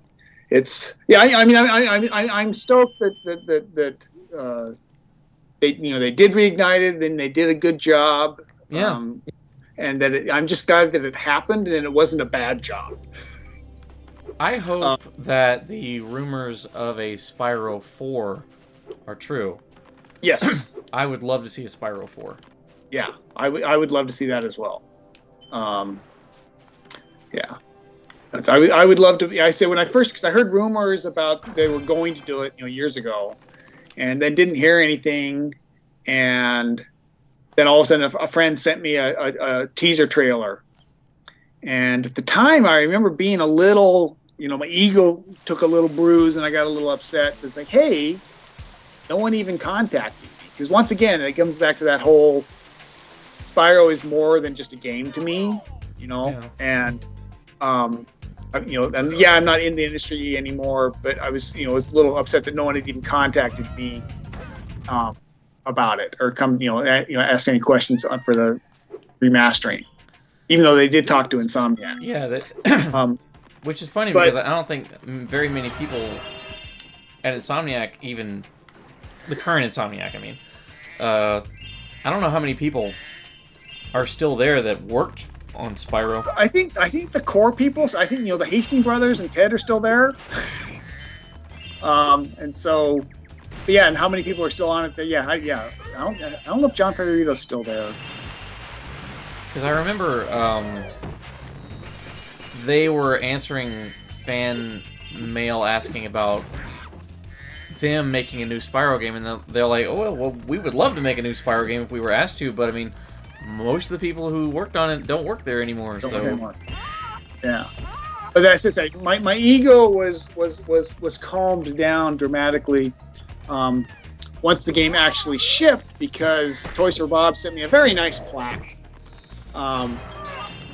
that had a painting of Spyro and all the dragons, and it said, "Thank you for freeing me." Oh, that's sweet. And so that's like, oh, okay, I'm happy. That's all it took. Just to get some acknowledgement. Just some acknowledgement. But yeah, no. When I saw the first trailer, I went, okay, this is really pretty. But I actually wrote in Toys for Bob, hey, I know everyone's got their opinion, but my opinion in this particular case is, I think, worth more than normal, because Spyro's pink, and I painted his I chose this color and painted his textures. So maybe my opinion means a little more, but don't know if they ever got it or read it, whatever. But Spyro is pink and Sonic's arms are blue. I mean, tan. Dan. Get it right, people. Well, see, and that's one where on Sonic, I understand why Sonic's arms are tan in the game, because you need that. You've only got 32 pixels tall that you got to animate and stuff, so you got to see the what's going on. Yeah. But yeah, it's why. Yeah. That's one of the questions regarding Sonic. Is a question I'd love to have the answer to, if there is one. Is you go back to when the first trailer for the first movie, and he had those scary teeth. Yeah. And my personal opinion is that was on purpose, because you think of all the free advertising they got. That's a theory that people have, but I just can't believe it myself. Yes. If I stop and think about it, it's like, no, people aren't that smart. They're not that smart, and they're not that stupid. But it was just so painfully bad. How could anybody have approved it? How could Sega, although they're not as protective of Sonic now as they were in the day. Back in the day, they were as protective of Sonic as Disney is about Mickey. But yeah, he was scary. Protective to a fault. I mean, they still let certain things like Sonic Underground happen, but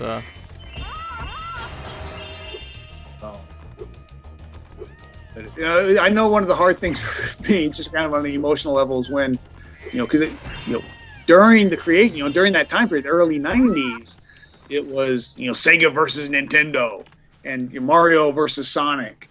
And as things progressed, and all of a sudden you now got Sonic in Mario, on Nintendo systems, and you're just like, what? No! That's not how it's supposed to be. World? You're supposed to beat each other up. Yeah, it's like going to Burger King and buying a Big Mac. Like, no! But it's you don't really see a lot of like heavy competition like that anymore. Like, what I mean by competition is that not in the literal sense, but like when they were poke shots at each other in the marketing and whatnot. Yeah, it's all very cooperative now. Yeah, yeah. Well, the entire industry has changed in good ways, bad ways, different ways, and just because it's a the living market, it has to adapt and grow and change, and sometimes that's frustrating, and sometimes it's good. Mm-hmm.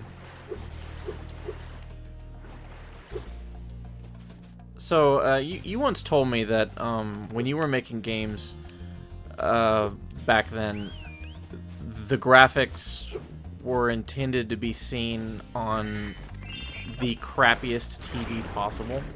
Oh yeah. Yeah. Oh, but back old Genesis days, definitely. What about this generation?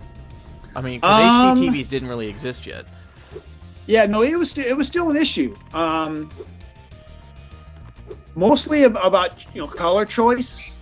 Because like let's just say if you look at the when we're picking Spyro's colors, there was a kind of a brick red color that he looked awesome on the monitor. But on a television, the old TVs, reds just blew out and blurred, and just glowed. And so when he was, red, you lost all his definition, and so he looked like crap on an old TV. And so there was you still need to see stuff on a CRT screen. Because it did make a difference, and it was so there was still not as much as with the Genesis. I mean, you go back to pixel days of Genesis, you literally used that blurriness to create colors. Yeah. You've only got 8 colors or 16 colors or 4 colors for this character, and things or like any given object. And things like transparency through dithering and Yeah. And so if I don't have green, but if I dither blue and yellow together, I'll get a green. Yeah. I remember the first time was at one of the first E3. In fact, it wasn't E3; it was still CES, Consumer Electronics Show, and went over and played. What game was it? It was a strategy game, Herzog Spy. And I was playing it, and it was like really weird. I was like, why does this look so strange? And I realized I had only ever seen it on TV, and at the show, they were playing them on monitors. That was the first realization of not that there was a difference, but of like, oh wow, it really looks different if you're playing it in on a monitor versus So yeah, you see, a lot of stuff. You'll see like the original Sonic games. You see that being played on a monitor. It's just wrong because none of the dithering works. None of the it's all too crisp and too clean.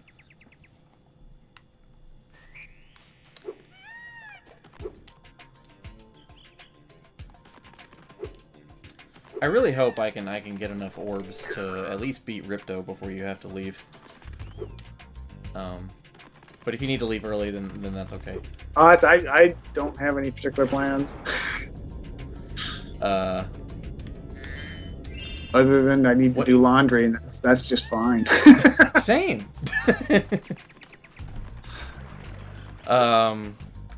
What games have you played recently? I really don't play much. I'll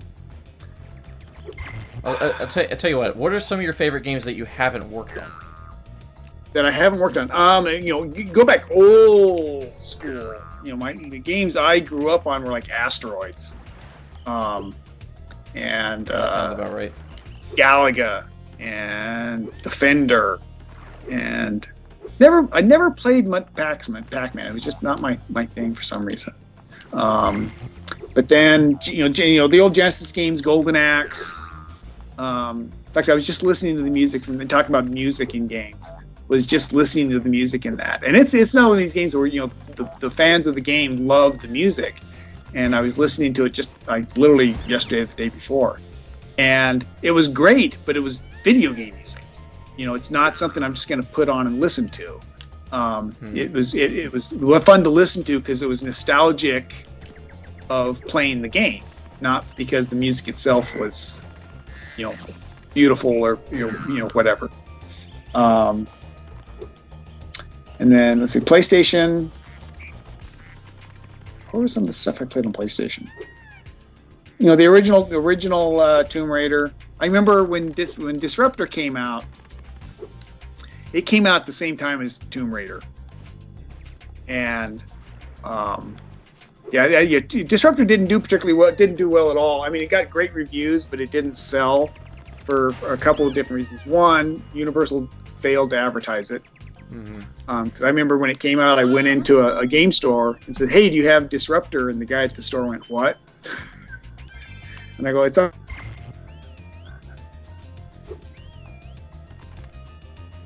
Greg? Oh dear, here we go again. Hello? You losing me? Hello? I hear you now. Oh, okay. Um, But no, it's you still got me? yep. Yeah. So, but I remember it came out at the same time as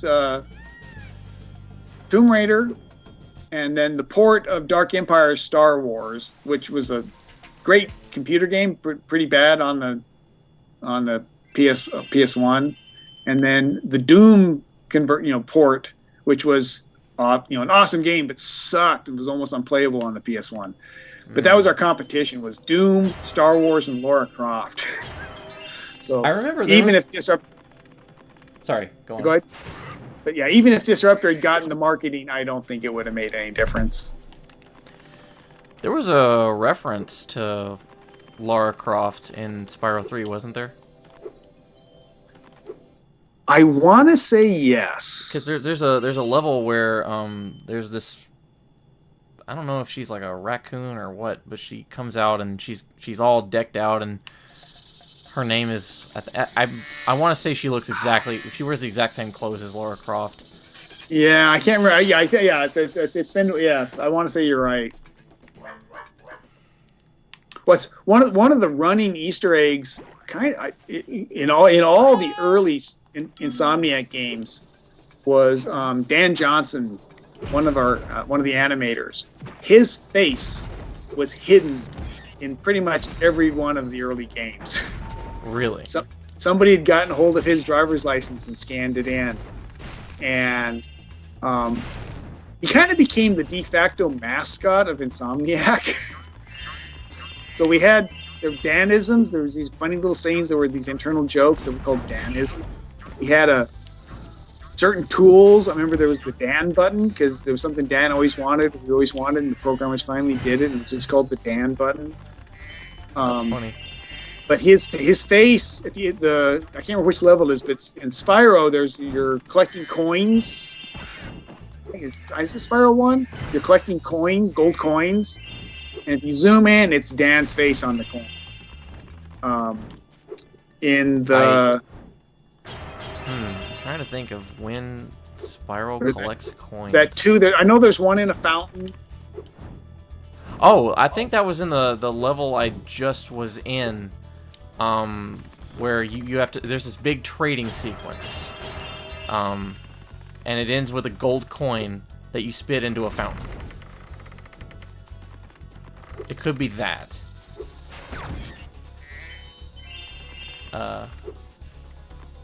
Anyway, go on. Greg? Ooh. Oh dear. Hello? Hello? Sorry, it's raining here, so that's probably the source of my connection woes. It's because it's raining. Raining real bad, actually.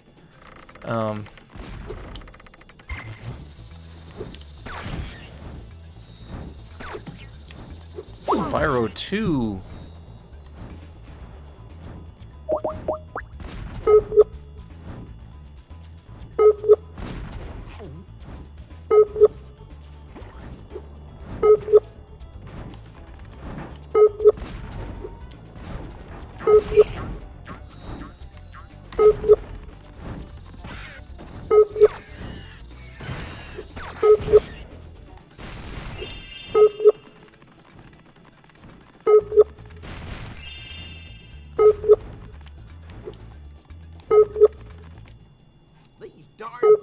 These darn bugs are making a joke of my Cabbage Patch.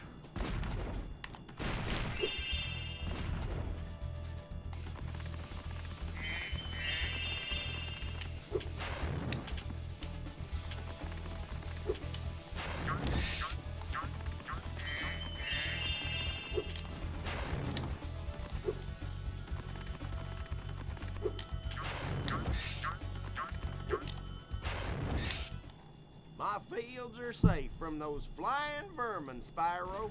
Take this doodad I done dug up yesterday.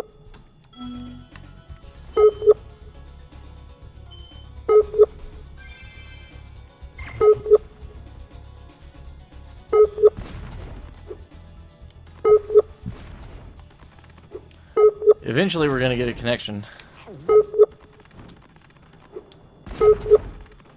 Otherwise, this is gonna get very awkward very fast.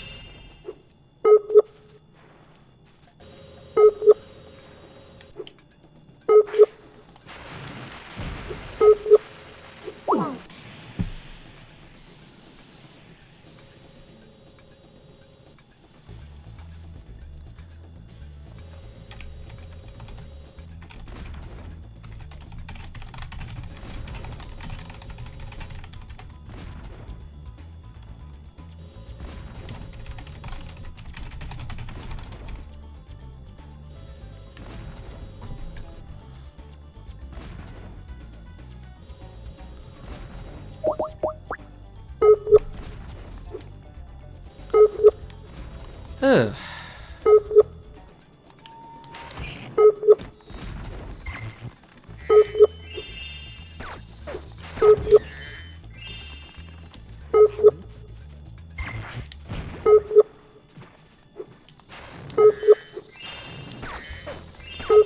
This never would have happened if we used Discord. I told you about Skype, bro. I told you.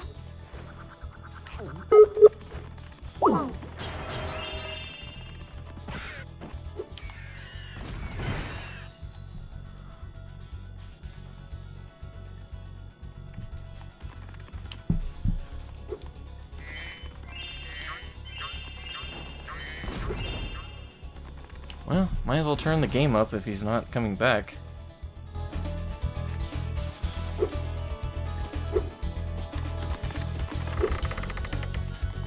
Or rather, if I can't get a hold of him. It's not his fault.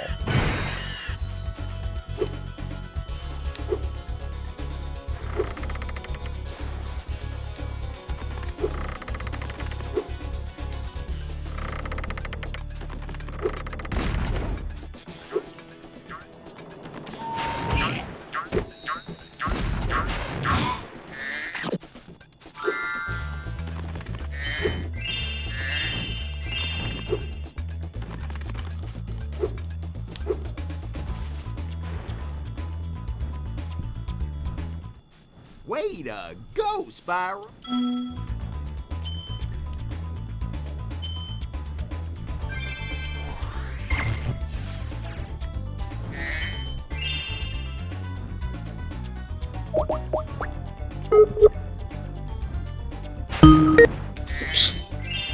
I am very sorry about that. There we go. Can you hear me? Yeah, I can hear you. I'm very sorry about that. It's raining over here, so my connection is a bit spotty. At least I think it's on my end. I don't know, but yeah. So we were talking about someone's face being in the game. Oh yeah, so it's yeah, Dan Johnson. So yeah, so his face is on the coin, and then the level with the cowboy dinosaurs. There's a wanted poster. That's his face with a mustache drawn on it. Oh, Dino Mines. The Dino Mines. In Spyro 3. Yeah. And his face also ends up in the Ratchet & Clank games. I should check that out next time I play Spyro 3.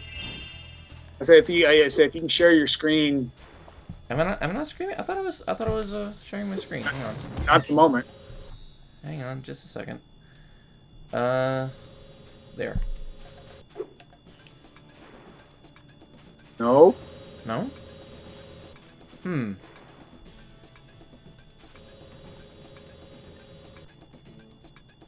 That's odd. It was working earlier.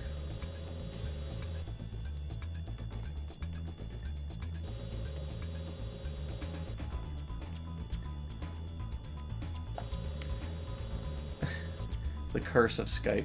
Yeah. But we get so used to this incredible technology that when it doesn't work, we're like, "Oh man!" It's like, "Oh yeah, do you realize what we've been doing for the last?" See anything? Like, no, not yet. Okay. Is there anything I can do? Yeah, because it was working before. Yeah, it would always just pop right up. What if I just share my monitor?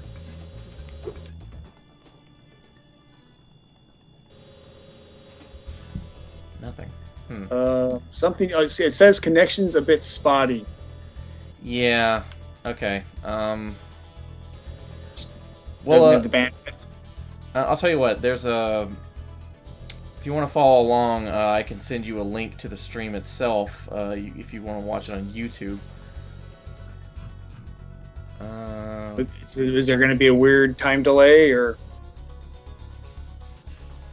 There might be a slight delay, but not too bad. I guess if I turn the volume, yeah, we'll see. Let's give it a try. Yeah, well, yeah. Send me the link. All right here.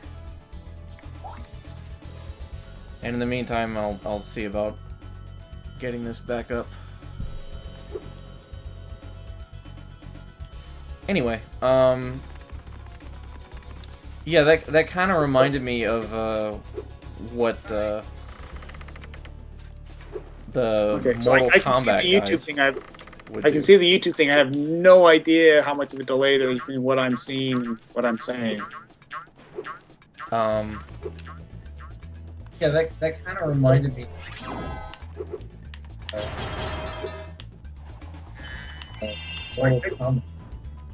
It's not too bad. I can hear it.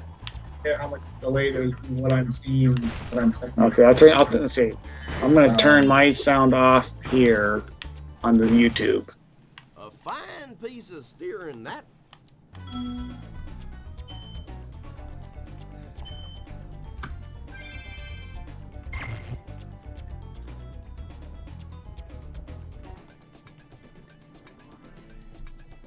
Yeah, at this point, it's just a connection issue. We're in robotic farms. See, this is one where it started getting out there for me as far as Yeah, it's very like, okay, it's a farm and there are these giant bugs and they're robots and yeah, the kind of hard sci-fi stuff. Somehow that worked in my mind, but this is just Looney Tunes. This is just weird. Yeah, this is just except even Looney Tunes isn't this out there. yeah. I know that was one of the changes that I really pushed. It didn't happen until partway through the second, if not the third, Ratchet and Clank game. Was that instead of the designers coming to us saying, "Hey, I've got a level that's robotic farmers. Here, do the artwork for me." The artists would get together and come up with a whole bunch of different worlds and concept sketches of worlds, and we would show those to the designers, and they would pick one, and then we would work on it from there. And so, to give the artists, one, a little more control over what they were from the ground up, and two, to try and head off some of the weird that was just hard to do as an artist. Yeah.